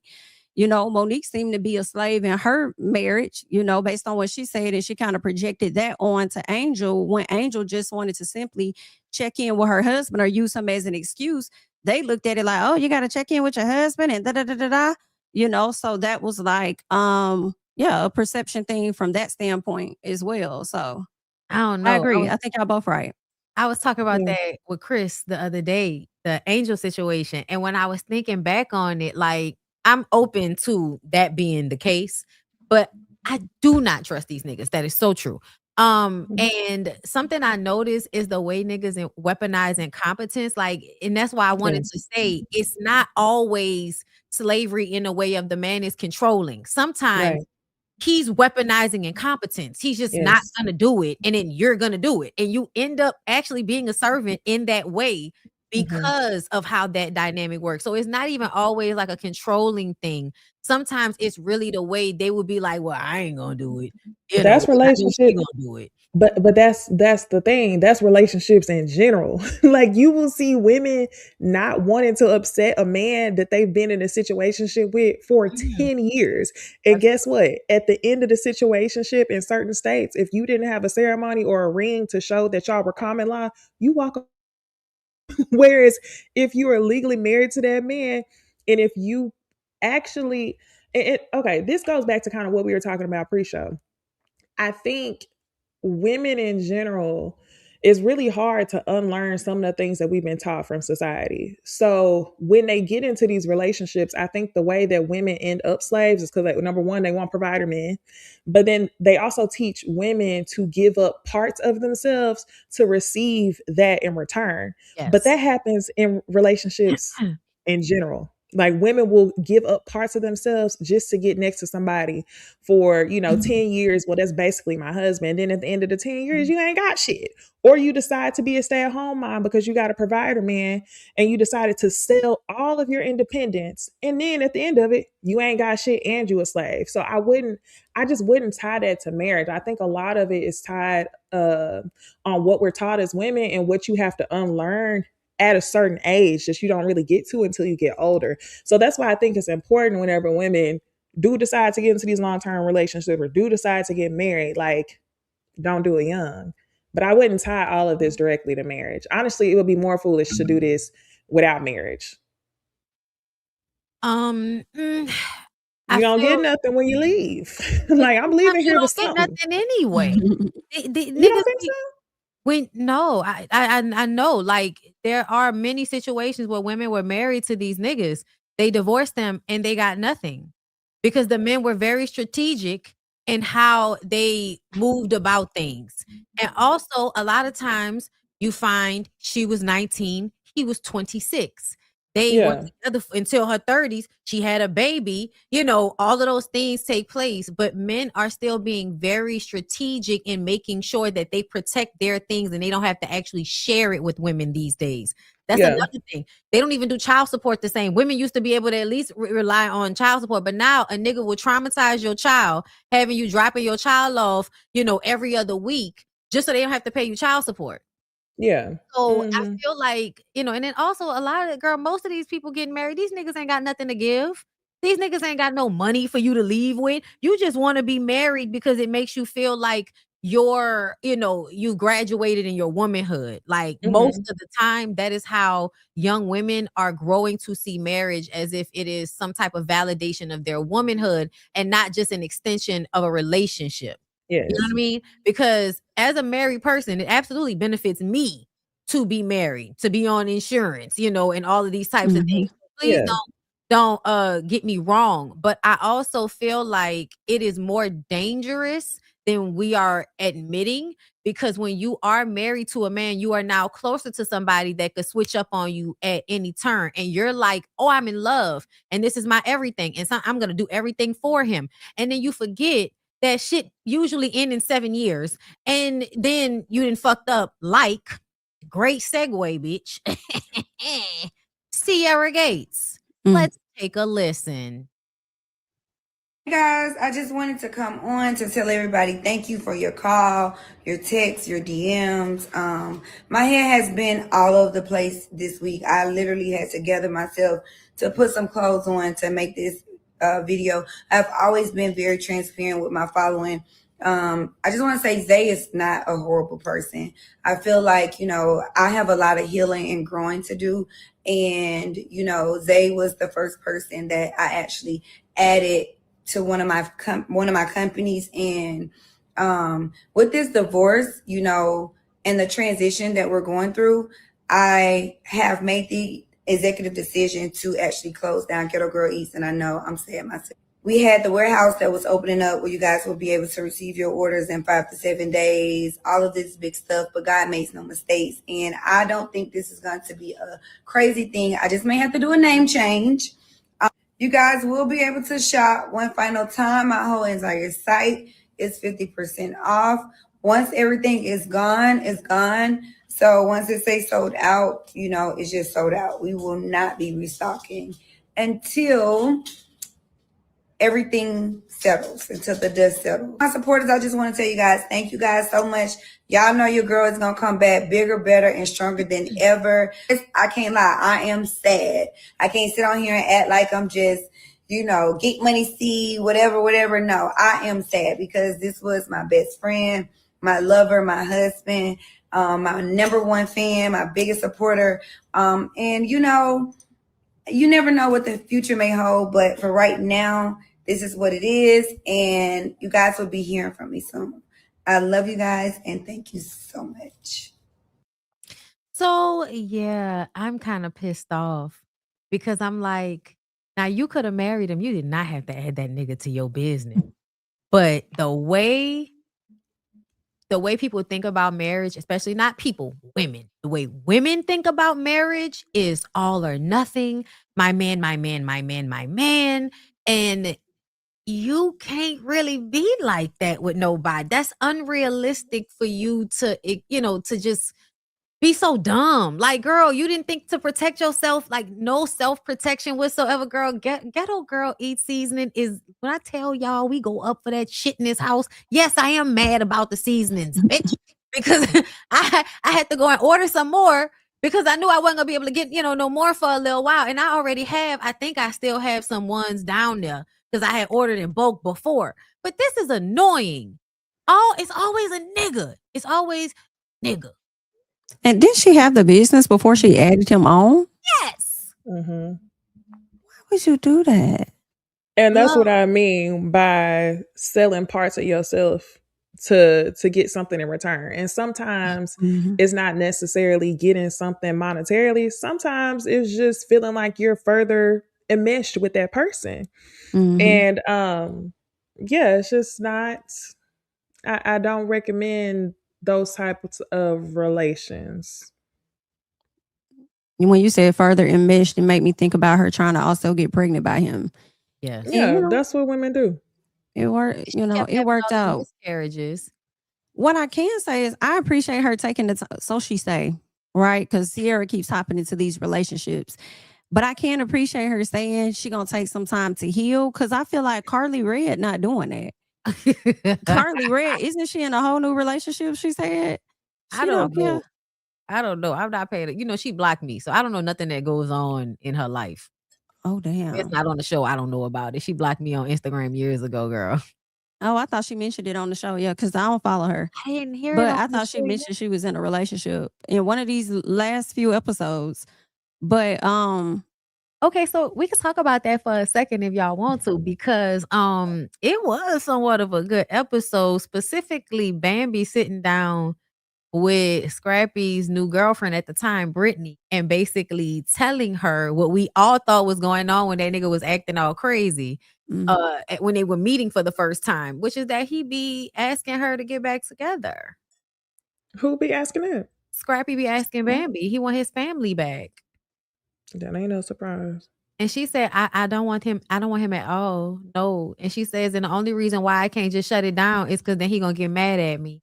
And then it's gonna make co-parenting harder. And that was another thing. Like, that's another thing about it. Like, when you marry him and have babies with him, and first of all, like, the nigga is not a good co-parent.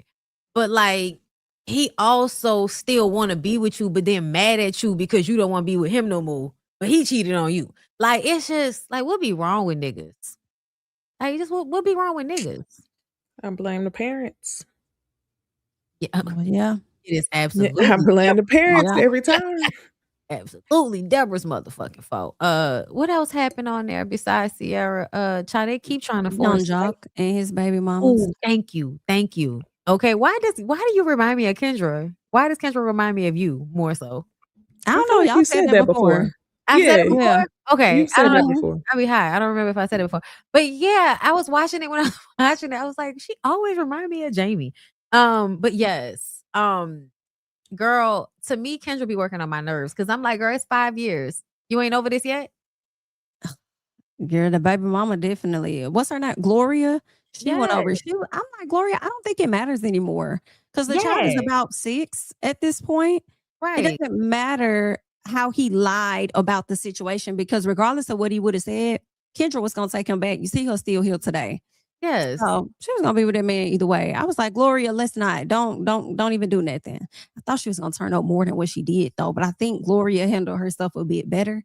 And got the hell on. Walked out. She's got. Yeah. I think you know why? Because I think she was like genuinely felt disrespected because it seemed like they actually had some type of relationship going on, and you really told everybody that I was just somebody you fucked, that you like on a drunken night, like I was just some hoe. Like I think that was kind of like the inclination, and it's like, no, you could never play me out like that. I ain't no fucking hoe, especially if you like the type of woman that does not have one night stands, and a nigga try to play you out like you was a one night stand. Yeah. I would feel some type of way about that too, especially because Kendra threw that shit out there like that because she constantly trying to make herself feel better about this shit show of a situation. Like, girl, get over it. Like, just just understand it. Like, don't try to like make it seem like the girl less than what she was in order to make yourself feel better about it. The nigga had a baby on you. Yeah. So yeah, that's unfortunate. Anyways, let's go ahead and transition over to Married to Medicine. Okay. All right. I feel like I want to talk about the looks. I would love to talk about the looks with you guys. Let me see if I could pull a photo in here. I'm about to go so bad on one person and I hate it. When I watched the second part of the reading, I was like, I'm about to go so bad on this lady, and I don't want to do it. I do actually. I do. This is the place. Okay. You know, because I don't need to do anything. Y'all can see this. All right. Go ahead. Let in, let have. I don't want to hear nobody say another thing, Jami, about Ashley Darby forehead. If y'all not gonna talk about Dr. Mimi in her forehead. I don't want to hear another thing. It looked like all she That's do is think true. about Toya day and night, from top to bottom. You said what? I said it looked like all she do is think about Toya from day to night, top to bottom.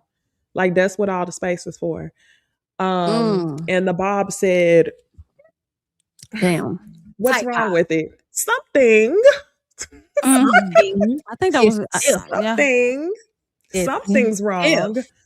Like, yeah. So as far as everybody else, I say everybody else looked good except for Quad's wig. I was not feeling it.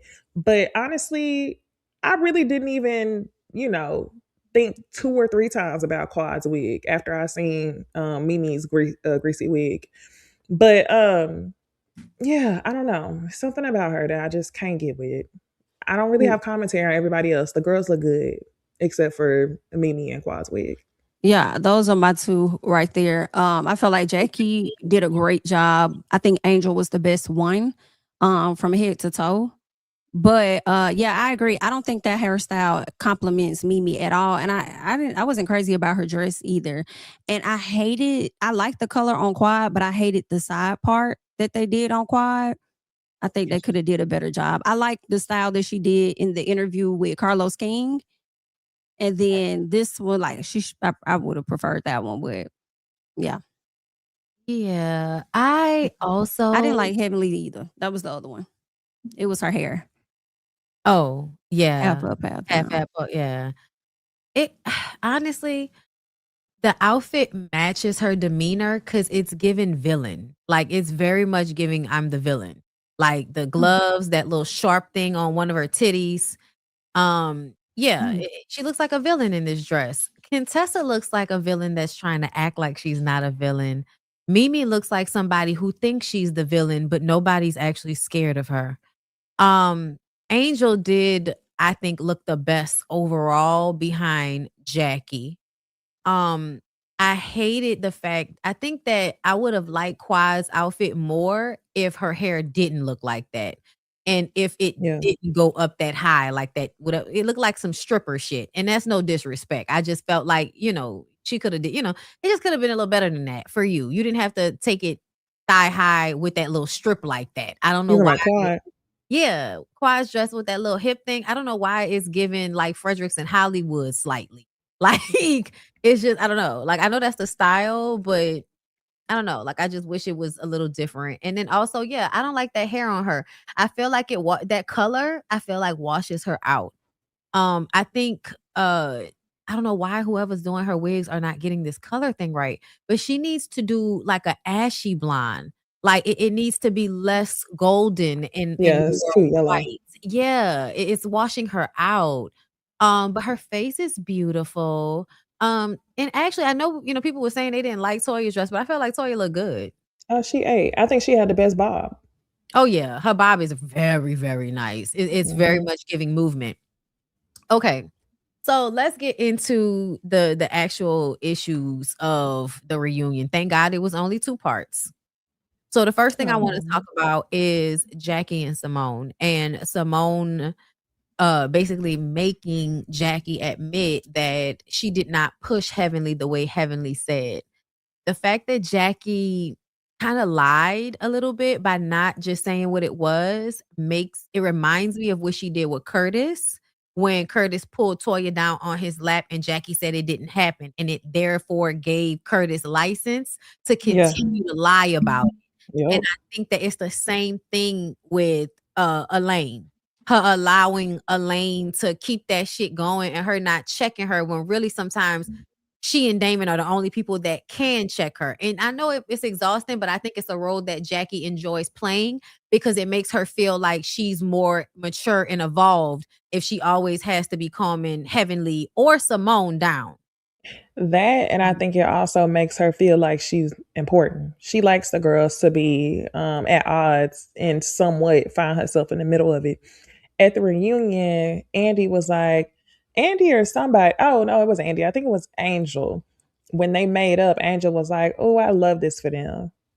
I was like, I don't at all. I actually hate it. And if I was Simone, I would be more weary of fucking with Jackie than I would Heavenly.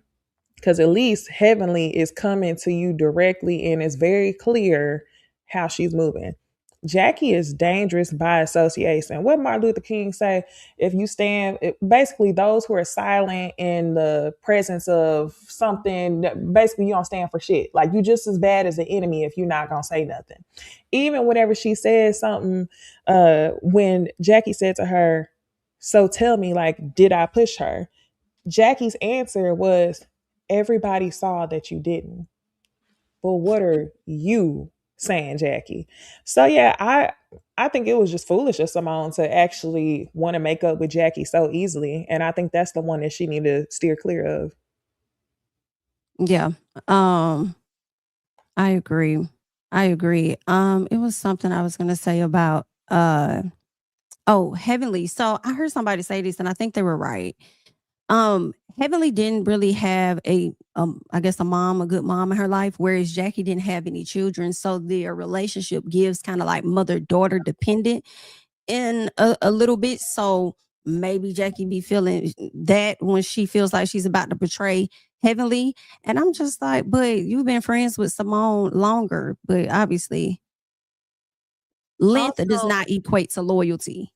Yeah. But yeah, I think she should definitely be weary of Jackie. Jackie keep her mouth closed too much for situations. And she just lets the chaos happen and then be looking surprised when everybody's on her head, from her castmates to social media. Y'all know who she remind me of? She remind me of Mama Joe from Soul Food. You know how now everybody realized that she was actually the real villain because she low-key kept the shit going and antagonized situations. Like, I feel like you gotta look around for them in your family, and like in real life, you gotta look for them because sometimes you don't really see what they be doing until you talk to each other and start to see how, now why you playing both sides? Why when you talk to them, you on their side? When you talk to this one, you on their side. Yeah. And it kind of causes a lot of bullshit, and you kind of just sit back and low-key enjoy the fact that everybody's kind of in chaos and you get to look pristine like you have nothing to do with it. And you get kind of like a little giggle out of that. And I didn't realize how older Black women do that. Older Black women do that. And it's crazy because it's so immature. And there are like these big mother type people, but they really do have this childlike enjoyment watching other people fight in a way that they won't. It is very, very like weird when you think about it. Cause you feel like you in control. It's almost like the God complex that they say doctors have. It's her feeling like she the puppet master, you know, you can sit back, you have the control, and it's like you're above it all. You're above the chaos, but you smart enough and you smarter than everybody else to not be manipulated. So you can sit back and watch. Mm-hmm. Which is the reason I'm not mad at Eugene saying I'm not apologizing for the Met Gala. It's also a part of the reason why, even though I'll say all day that Toya is an asshole and works on my nerves, this is really not one of those times, because I feel like if I was in her shoes and I found out that you was trying to sabotage the situation to teach me a lesson, I wouldn't really give a fuck about communicating with you accurately. Like, I just wouldn't care anymore. It's like either give me the money or get the fuck out my face and we just gonna see what it's gonna be.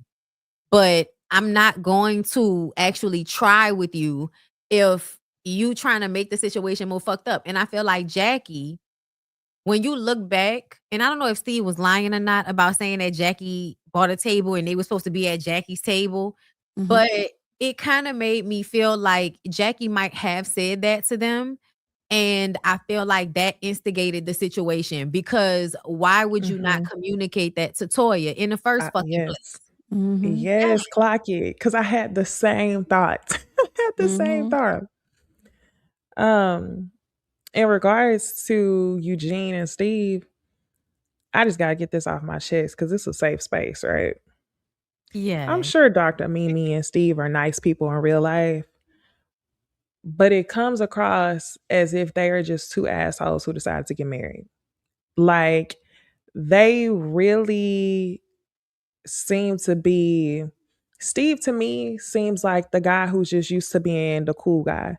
He thinks he's in charge of the boys. Like, he attempted to call Eugene a bitch in so many words every chance he got.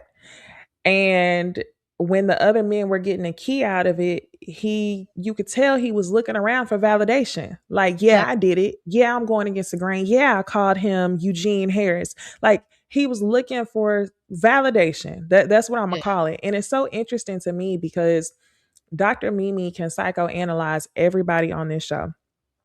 But when it comes to the antics that her husband is doing, when it comes to Eugene, when it comes to the things that Heavenly is doing, when it comes to Simone, she ain't got shit to say. So that's so problematic to me because at least when Toya's an asshole to her husband, her and Eugene have nothing to hide. They make it very clear.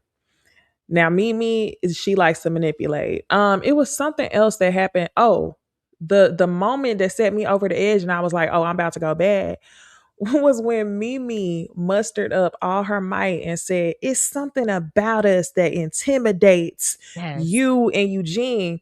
And I was thinking, because the where are your marbles? The whole time she was very calm and and in that moment it was just like it was the country accent came out and everything, and I was like, who are we speaking to, and why the fuck would Toya and Eugene feel some type of way about y'all? Like, there's no. Toya roams freely in her marriage. Eugene doesn't look for the validation of other men to feel like a man in his household, even if Toya seems to be some sort of an asshole.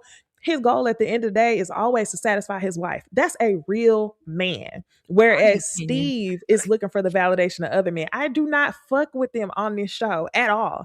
I think they're necessary for the show because they got me feeling some type of way. But I don't fuck with them on the show. They seem like two assholes to me who decided to get married. They definitely do.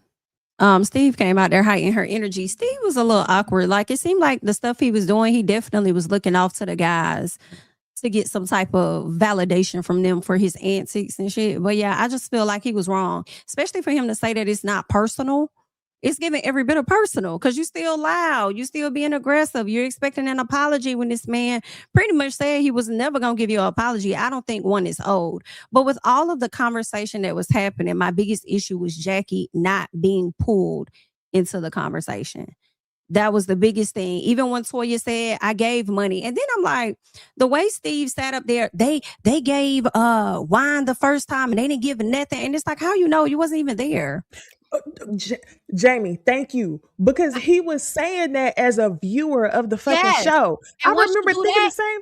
You lost. Once you bring up shit that happened before you even got here, then you showing your hand as how much of a fan you are. You're a fucking fan. Exactly. So why would they feel some type of way? Two things. Steve had that V-neck down to the sternum of his goddamn chest, and you want to act like Eugene is a bitch. Then we also gonna get to the point that you work for your wife. Not that I live by those standards and I think that makes him any less of a man, but it's clear that Steve lives by some sort of standards if you think that Eugene is a bitch. And if that's the case, then we got to lift the mirror and say, Eugene is the one providing for the household completely. So, like, what are we doing here? What else makes you a man? Like, the fuck is we talking about? Thank you, Amina, for the super chat. She said, handsome Squidward and Mimi were auditioning hard. They were really upset about that Carlos King interview, but couldn't just say it for some reason. Yeah. I don't think that's what the case was because I feel like, say that. I feel like there's a way to get that off if you felt like he was the Carlos King. He kept moving the meter too, though, with his issue. First, it was about your wife, her not being included. Then it was us being singled out. Like, if I'm that mad, I just feel like, tell them. Just tell them what that thing is instead of moving the meter. And then they didn't have to say Carlos. I saw some people saying, oh, well, you know, they couldn't say Carlos's name, but they still could say, y'all know y'all went out on social media and y'all was talking about us. Right. Also, the main thing that really like, I don't know why everybody thought Destiny Eve won, but as soon as you tell another man you're jealous of how I look, as soon as you say that, you're also showing your hand. Because Bad bitch. yes. Yeah. And your fucking Liberace suit. Like, and Bad then bitch. that was great. And then Andy point out, oh, you got your chest out and you have your rhinestones on, Steve. And Steve was like, yeah, I had to pull it together. And then he remembered we said that you're attractive to gay men, and he had to pull it up a little bit. But he was smiling when he got the compliment. And see, that's the reason why I was like, don't get mad when we say things that are true. Like, you do look like a man that's trying to be attractive to an old butch queen or something like that. Some, older gay man or something like that. And the reason why I say that is because a lot of times those men keep their body up, they're oiled, and their style is a tad bit flamboyant. And so, and we didn't already say that they both give, it give lashes and lavender, bitch. They said when a gay woman is married to a straight man, that's lashes. And when a gay man is married to a straight woman as a beard, then y'all know that's the lavender marriage or whatever the fuck. I don't peep it with Dr. Mimi, but Steve do think he in charge of the girls. Think about this for a second, though, just as an option, because Married to Medicine is like a gay pipeline. Like, all of them give gay for the most part. All of them. And sometimes when bitches are mean for no reason, it's also because they could possibly be attracted to you. That's sometimes a thing. I'm not saying it is, but the way Mimi I'm going to say it, the way she targeted Toya at certain moments, it was like, okay, we know you're trying to be up Elaine's ass right now, but what's happening? I do feel like, she was accurate sometimes, like in pointing out Toya being an asshole at certain times, but it felt like she was like really like, I don't know. It just her and her husband, I felt like they talked about that they were going to go for Eugene and Toya. They was reaching. Because they did it at the house. And that was another thing. Acting like, when Eugene explained that him and Toya were arguing with them having a married moment. And that's another thing. Because everybody keeps saying that Eugene doesn't check Toya. He doesn't fight back. And I'm like, he was cursing her ass out. I don't understand how y'all can say this man don't defend himself when him and his wife got into it. He was defending himself. He was arguing with her. She said to him, don't fucking curse at me because you don't like when I curse at you, which tells me that y'all edited and chopped that scene up. But Eugene was saying what the fuck he wanted to say. And also, husbands sometimes fight by ignoring you or acting like they can't hear you. Like that's another passive aggressive way of showing I'm annoyed with you right now. And I hear you keep asking me, but I'm gonna ignore you because I don't feel like doing that shit right now. Even though I know it's stressing you out, I don't give a fuck right now. I'm aggravated with you. So I do feel like there's a number of things that were going on in that moment. But when Mimi and Heavenly was backstage acting like they didn't say shit, I didn't say anything, Toya. Girl, you said lean into your femininity. And I didn't like that shit. No. I didn't like that. I didn't like that Mimi tried to dress it up as you asked me what you could do better. Toya didn't ask you specifically for advice. Like, you reaching like hell. Toya said it rhetorical ass question, but you trying to gaslight and manipulate her into thinking that she would ever look at you as a credible source. Girl. And the real reason why Toya don't like you is because you off rip were trying to like doctor everybody. Like, you were automatically going into that role. And that's why she was up there on stage acting like she was about to cry and shit, talking about this just who I am, and that's just how I, it's just how I don't like conflict. Oh, you don't? Love But it. you walked up to Brandy and tried to chest up to her about voting for fucking Elaine, girl? Seriously? Thank you very much. Yep. She's very uptight, and don't nobody want nobody counting their drinks either. Like, she don't know how to loosen up. She's still working on that. I think Mimi is so smart when it comes to group dynamics, sociology, that type of thing. that she strategically chose Toya as her way to gain closeness to the women who have been on the show. Like, that's all that happened. I don't think she ever had real beef with Toya. When Toya said, I don't really know you like that, all of a sudden the guards came down, the walls came down. You're right, I don't really know you. I like to get to know you. You could have done that from the beginning, but you're strategic. So you decided to kind of have her as an opt in order to get closer to a Heavenly or to a Jackie and really solidify your spot on the show, which is why she was so damn mad when it came to the Met Gala that they didn't ask for her opinion. You try to make it seem like you was mad at Toya, but you really was mad at Jackie and Heavenly because you felt like you had worked so hard to get close to them by the end of the show that even on your second season, they still didn't consider you part of the core group. So you really should have been mad at the main girls, but because she's so smart and knows sociology so well, she knows that wouldn't have went over. So she chose Toya. And I see her, and that's why I don't fuck with her. I can't believe it, you guys. All three of us basically feel the same way about this situation. This is so regulating to my nervous system. Thank you all very, very much.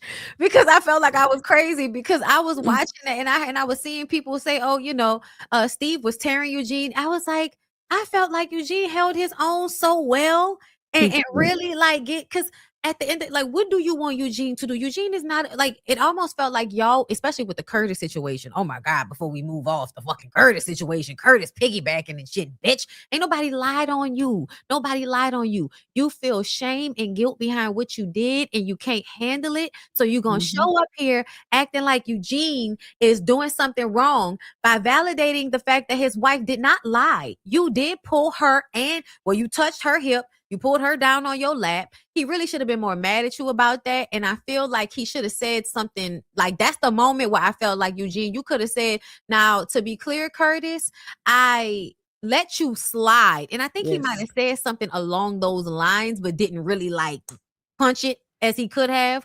But he really could have laid it out there. And I think he was trying to retain his relationship with these men. I think you want to eventually move away from this. And if you go too hard on him, his ego not going to be able to take it because he can't even take this interaction right now. He malfunctioning and lying and shit and acting like somebody lied about him. Curtis pissed me off. And then the way when Eugene and him were talking backstage, and then Steve says, because it's Eugene, as if he's had all of these instances with Eugene where Eugene hasn't been accountable. And I'm like, what the fuck are you talking about? You don't even go here. You just got here, but you talking amongst these men like you've been dealing with Eugene for 12 seasons. You're a fucking newbie. Mimi and her husband are trying to be in charge of the girls, and I see it strategically. I hate that shit. Y'all are not slick. Throughout the season, there was one scene specifically that really made me annoyed with her. And that was when they was on that trip and they kind of were all having their moments. And it seemed like she started first she got Heavenly outside, I think. And then she started bringing other people outside so that Toya would be inside by herself or some shit like that. I don't know if y'all saw that. But that was when they were on the trip? They was in the house or something. Yes. Yeah. And they were on the patio. And it's like she was trying to pull, and I'm like, that's such a mean girl thing to do, to strategically try to pull everybody away because you don't want to deal with Toya. And it was that was so weird because I think at one point y'all were arguing about the Met Gala, I think at that point too. And it's like, how you gonna have a conversation about the Met Gala without the person that y'all putting all of it on so that y'all can stress her out about it? Because to me, I feel like Jackie was purposefully not helping with the communication in the way that she could have because she was sabotaging Toya. Absolutely. Oh, another moment. Y'all, what the fuck is wrong with Contessa? Every time somebody's husband helping them, she's upset. Girl, you would hate to be around me and my husband. I feel like Contessa may have had some issue with Toya. At first, I was like, okay, maybe Contessa's being a bit fair, trying to call everybody out, across the board in a sense. But then I thought about the fact that she wanted Eugene and Toya to rent out that office that Toya decided not to get. And I was like, is this why you really feeling away? That's what it felt like. Because it was like, girl, what do you mean? Why were you shouldn't have been helping at the door. Girl, since when? Since when do y'all not want these men to show up and help? Girl, we trying to get niggas at the door for the live show. Okay, speaking of, as we're talking about this, we might as well run our ad. Are y'all gonna buy a ticket? Are y'all gonna buy a ticket? Are y'all gonna buy a ticket? Ticket. Taylor.com. A second. Atlanta, Georgia. It's your girls. You said it's your girl. That shit from Kiki. Show girls. No, really. Go get y'all general. I just saw one person. I see a couple emails. We got a couple tickets. Shout out to y'all. Shout out to y'all. Thank y'all so much. Shout out to y'all. Thank you. Ashley, come through. Okay. Yeah, no, we got a couple. Okay. Yes. Okay. All right. So the next thing that I wanted to get into is the sneak peek for Real Housewives of Atlanta. And we're gonna listen. Okay. Oh my God, didn't I send y'all the table read? It looked like all of the girls went on some type of trip and they printed out a scene for Real Housewives of Atlanta. Hilarious. And it out. That seemed like some shit I gotta do next. Cause y'all know for my 30th birthday, I made all the girls come with a tagline. And we had our little intro. So that's why I sent it, because I was like, this some shit Necey would do. I would, and they would hate me for it. Like, oh my God. And honestly, I would have a ball. I was just saying how I really want to get back into acting because I miss doing theater. And I was just like, opportunities to like be other people and shit. I miss doing that. Yeah. I gotta figure out how to get back into theater. Anyway, let's run this shit so we can hear what's going on with the Real Housewives of Atlanta that's coming back this Sunday. Receipts weren't receipting, which I told my friend. Receipting means that you're questioning the receipts that your friend brought. After reunion, Drew came into my dressing room. She said, hey, I would love to get to know you. And I said, well, I really don't want to get to know people who have tried to frame me. And that's when she said she didn't really agree with all of the evidence that Angela presented. But at the same time, I'm like, well, if you didn't agree with it, why did you go along with it? But the girls do strange things for the change, honey. You don't think that is strange that your best friend thinks that your receipts are receipts? I don't care about that. What I'm talking about is my husband. Why you don't care about that? Angela knows who I am. Everything that is being said, I've already said to Angela, so there's no secrets here. Because you get what I feel, I would care about that. Y'all gonna respect this like y'all do y'all fire alarm. That's lined up. It didn't make sense to me that your person came. I'm sorry, Black people don't respect their fire alarms. They just keep let them beeping when the battery is about to die. So that's not true. I wanted to chime in right there because I can't handle that. I feel like I don't do that. But you know how many houses when I go on tours that I walk into and I hear it and I immediately be like, who live here? You know who lives there. I'm sorry. Okay, back into it. Came to me at the Hogs game, whether they told you they did or not. We were at the Hogs game, and this young lady who was with Phaedra walked up to me and said, hey, I'm the one with hands. It was like, And I had those tapes ran, and that person did not come to you. And I'm willing to show you the tapes. So you just can pull a security tape and you can hear what the person says? You's a bad man, pajama, baby. I want to see him. So if there's anything I can do, Phaedra, to help you get the tapes, please let me know. Actually have the tape from the Hawks game. So, no, I didn't look at the tape, but I asked for the tapes to be reviewed. Yeah. I think I got a lie on your system. I don't want to have any of that. This is a lie for me. I want to see some tape. I don't want to be There's here. cameras all over that place. When I got invited to this party, I thought I was get to be a bougie American in an African house. That all the ladies would have on their gowns and their real diamonds and they would drink champagne and drink some other shit. No. The receipts weren't receipting, which I told my friend. Receipting means that you're questioning the receipts that your friend brought. After reunion, Drew came in. So yeah, sounds like Drew is working her magic again, lying and shit. Okay, like sounds like what's Drew lying about? Because it sounds like Drew was saying she did not trust Angela's receipts, and then you supposed to be on Angela's side. But how you gonna say you don't trust her receipts? To me, I feel like I don't know why y'all wouldn't believe Angela. I don't know why you would believe Phaedra. And also, Phaedra, how are you being framed, Phaedra? You of all people. This is very hilarious. What do you guys think?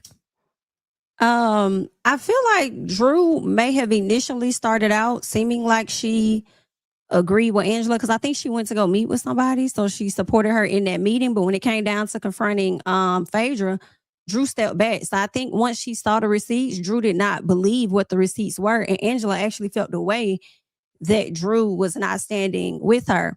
I can't remember the full situation, but I do remember feeling like this may be a stunt Angela pulled on her damn self. Yeah, a lot of people felt that way. I did not, but yes, people felt that way. I don't know. I feel like it could. I feel like the receipts that Angela has aren't firm enough. And to Jamie's point, I believe that that's probably where Drew was. Yeah. Now, what Phaedra is saying to me, the girls always want to have an issue with Drew every season. Like, and let's not act like people like to sleep, but it was 2 or 3 good seasons where Drew held it down. And if she wasn't on the show, it wouldn't have been shit to talk about.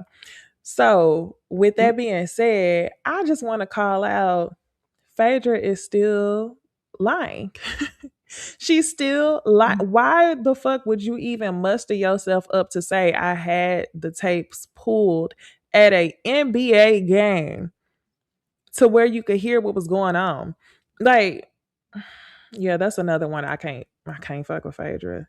Now, Phaedra don't seem like a cool person in real life to me. I won't give that disclaimer, but she lying like crazy. And I think that this is the thing that I'm nervous about with this new season.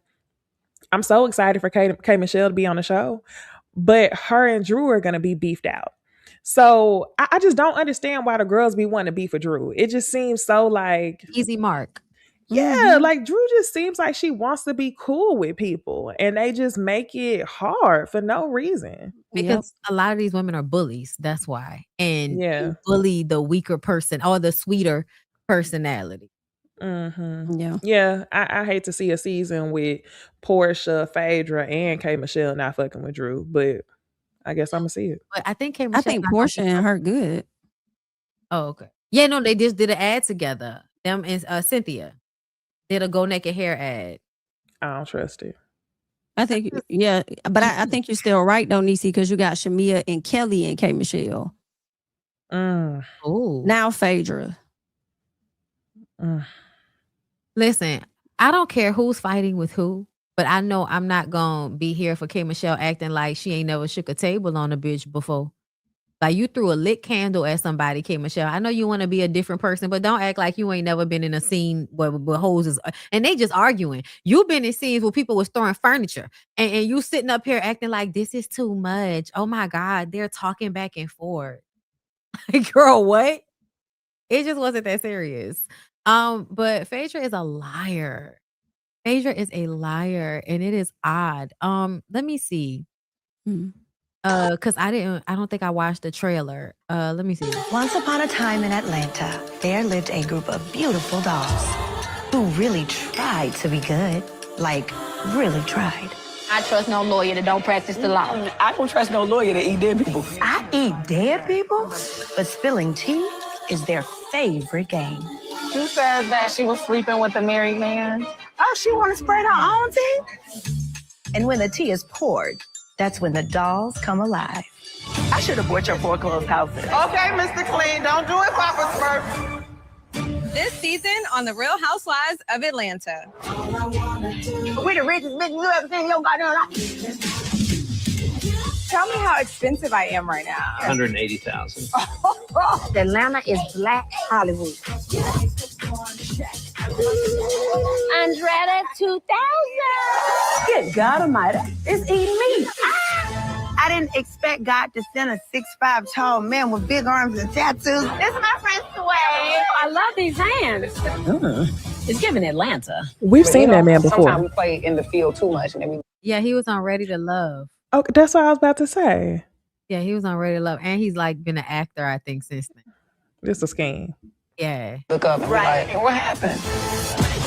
Please welcome Miss K. Michelle. My husband, Dr. Sims. Nice to meet you. I'm on the biggest country music label, and I don't think people understand that pressure being the only black woman. We got some sluts walking in the building. I'm one of the most powerful entrepreneurs in America. Miss Pinky Cole. I built this $100 million brand. Behind every great man, there's an even better woman. Dallas, here we come! Girl trip! This is beautiful. I claim tranquility room in the night. Hopefully I can find me a cowboy in Texas. You gotta talk to him about their career. I want to own my own things at this point in my life. I took my last $50,000 and bet on myself. Truly the hardest year of my life. Are you serious? You ever slept with a married man? No, I have not. You absolutely did. The people want black. That's my friend. What up, baby? Good to see you. He's in my DM. Who? Black. No. Now, why would she be lying on you? Well, she doesn't like me. Keep my name out your mouth. Don't you ever address me that way. Portia every Nigerian in Atlanta. You better get that goddamn drink on my face. Take your goddamn lick and sit the down. We're going to be very well behaved.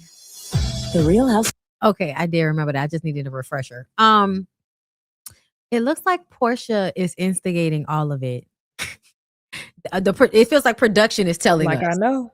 I know. Because girl, yeah, I know. You instigating everything. Meanwhile, they said that Portia and Simon dropped his lawsuit against her because he was suing her for saying that, dick be flaccid. And but he can sue again if he would like to. But yeah, y'all, what do you guys think about what we have in store Sunday? I'm definitely looking forward to it. I didn't realize it was this Sunday. Oh my gosh. I am nervous. I think that the girls might have me a little stressed because what I think is going to happen is that they're going to allow Portia to orchestrate and nobody's going to call her out because who the fuck is she to ask somebody about sleeping with a married man? Very wild. I think they're going to give her this fake authority. So I don't know. We'll see. I'm excited for them to stress me out though. Now that you're saying that, I'm low-key not, because that's gonna I hate Truly Original. They always do this. Like they always have us screaming at the screen and there's never any real resolution. That's why I like Love and Hip Hop. There's resolution there. They know how to produce.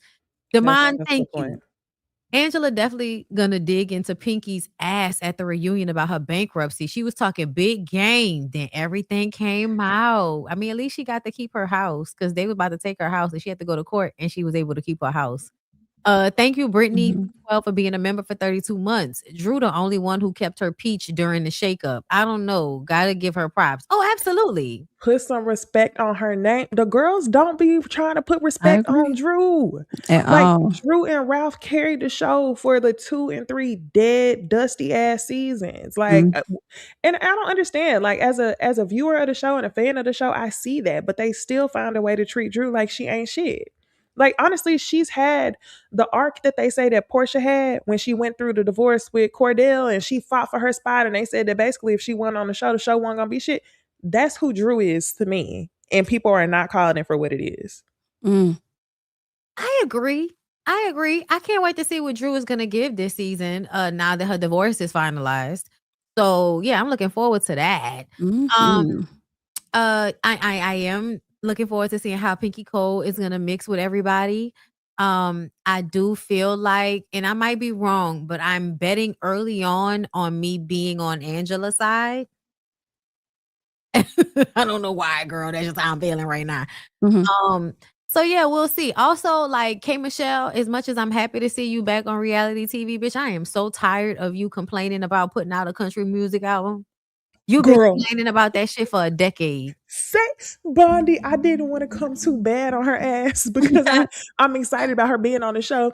But when she sat there, we got married in Tennessee. I'm the only black woman putting out a country music album. I ain't heard a thing. besides "You Can't Raise a Man." I ain't heard nothing country. Not to say I won't support it, but the thing is, like, how you gonna be saying I'm so tired of being the best or the only to do what I do, and I ain't heard shit. I think she had one single, but I don't think she's put out a full project yet. I think she had like a single, but it still didn't do what her other shit did. And I feel like it's because I don't know what you're doing, but you walking like your ass still hurt. So that might be a factor. Y'all saw when she walked. Oh damn. I'm sorry. I didn't know that. Jami, you just took me out. I didn't know that. I didn't even think about that. I'm like, I didn't know. damn. I'm like, she still walk like that? Shit. Because what I'm picturing is her doing this concert recently and how she was walking on the stage. And now I kind of want to go back and look at it and be like, damn, how was you walking? Stop wearing Does she heels. still have complications? Did she? I feel like she said she I did. thought she said she had got another surgery. Matter of fact, I feel like in that video she said she had another surgery. Oh, she for sure is going to have to talk about it on a show. She had a whole television show around the plastic. She's for sure going to talk about it. Yeah, she is. Yeah, I think she will. Y'all, I gotta see if I can find it and play it again for y'all because it was in the clip. She was walking away from the rest of the women. She was walking away, and when she was walking away, it looked like it hurt for her to walk away. The receipts weren't receipting, which I told my friend. Receipting means that you're questioning the receipts that your friend brought. After reunion, Drew came into my dressing room. She said, hey, I would love to get to know you. And I said, well, I really don't want to get to know people who have tried to frame me. And that's when she said she didn't really agree with all of the evidence that Angela presented. But at the same time, I'm like, well, if you didn't agree with it, why did you go along with it? But the girls do strange things for the change, honey. You don't think that is strange that your best friend think that your receipts I are don't receipts? care about that. What I'm talking about is my husband. Why you don't care about that?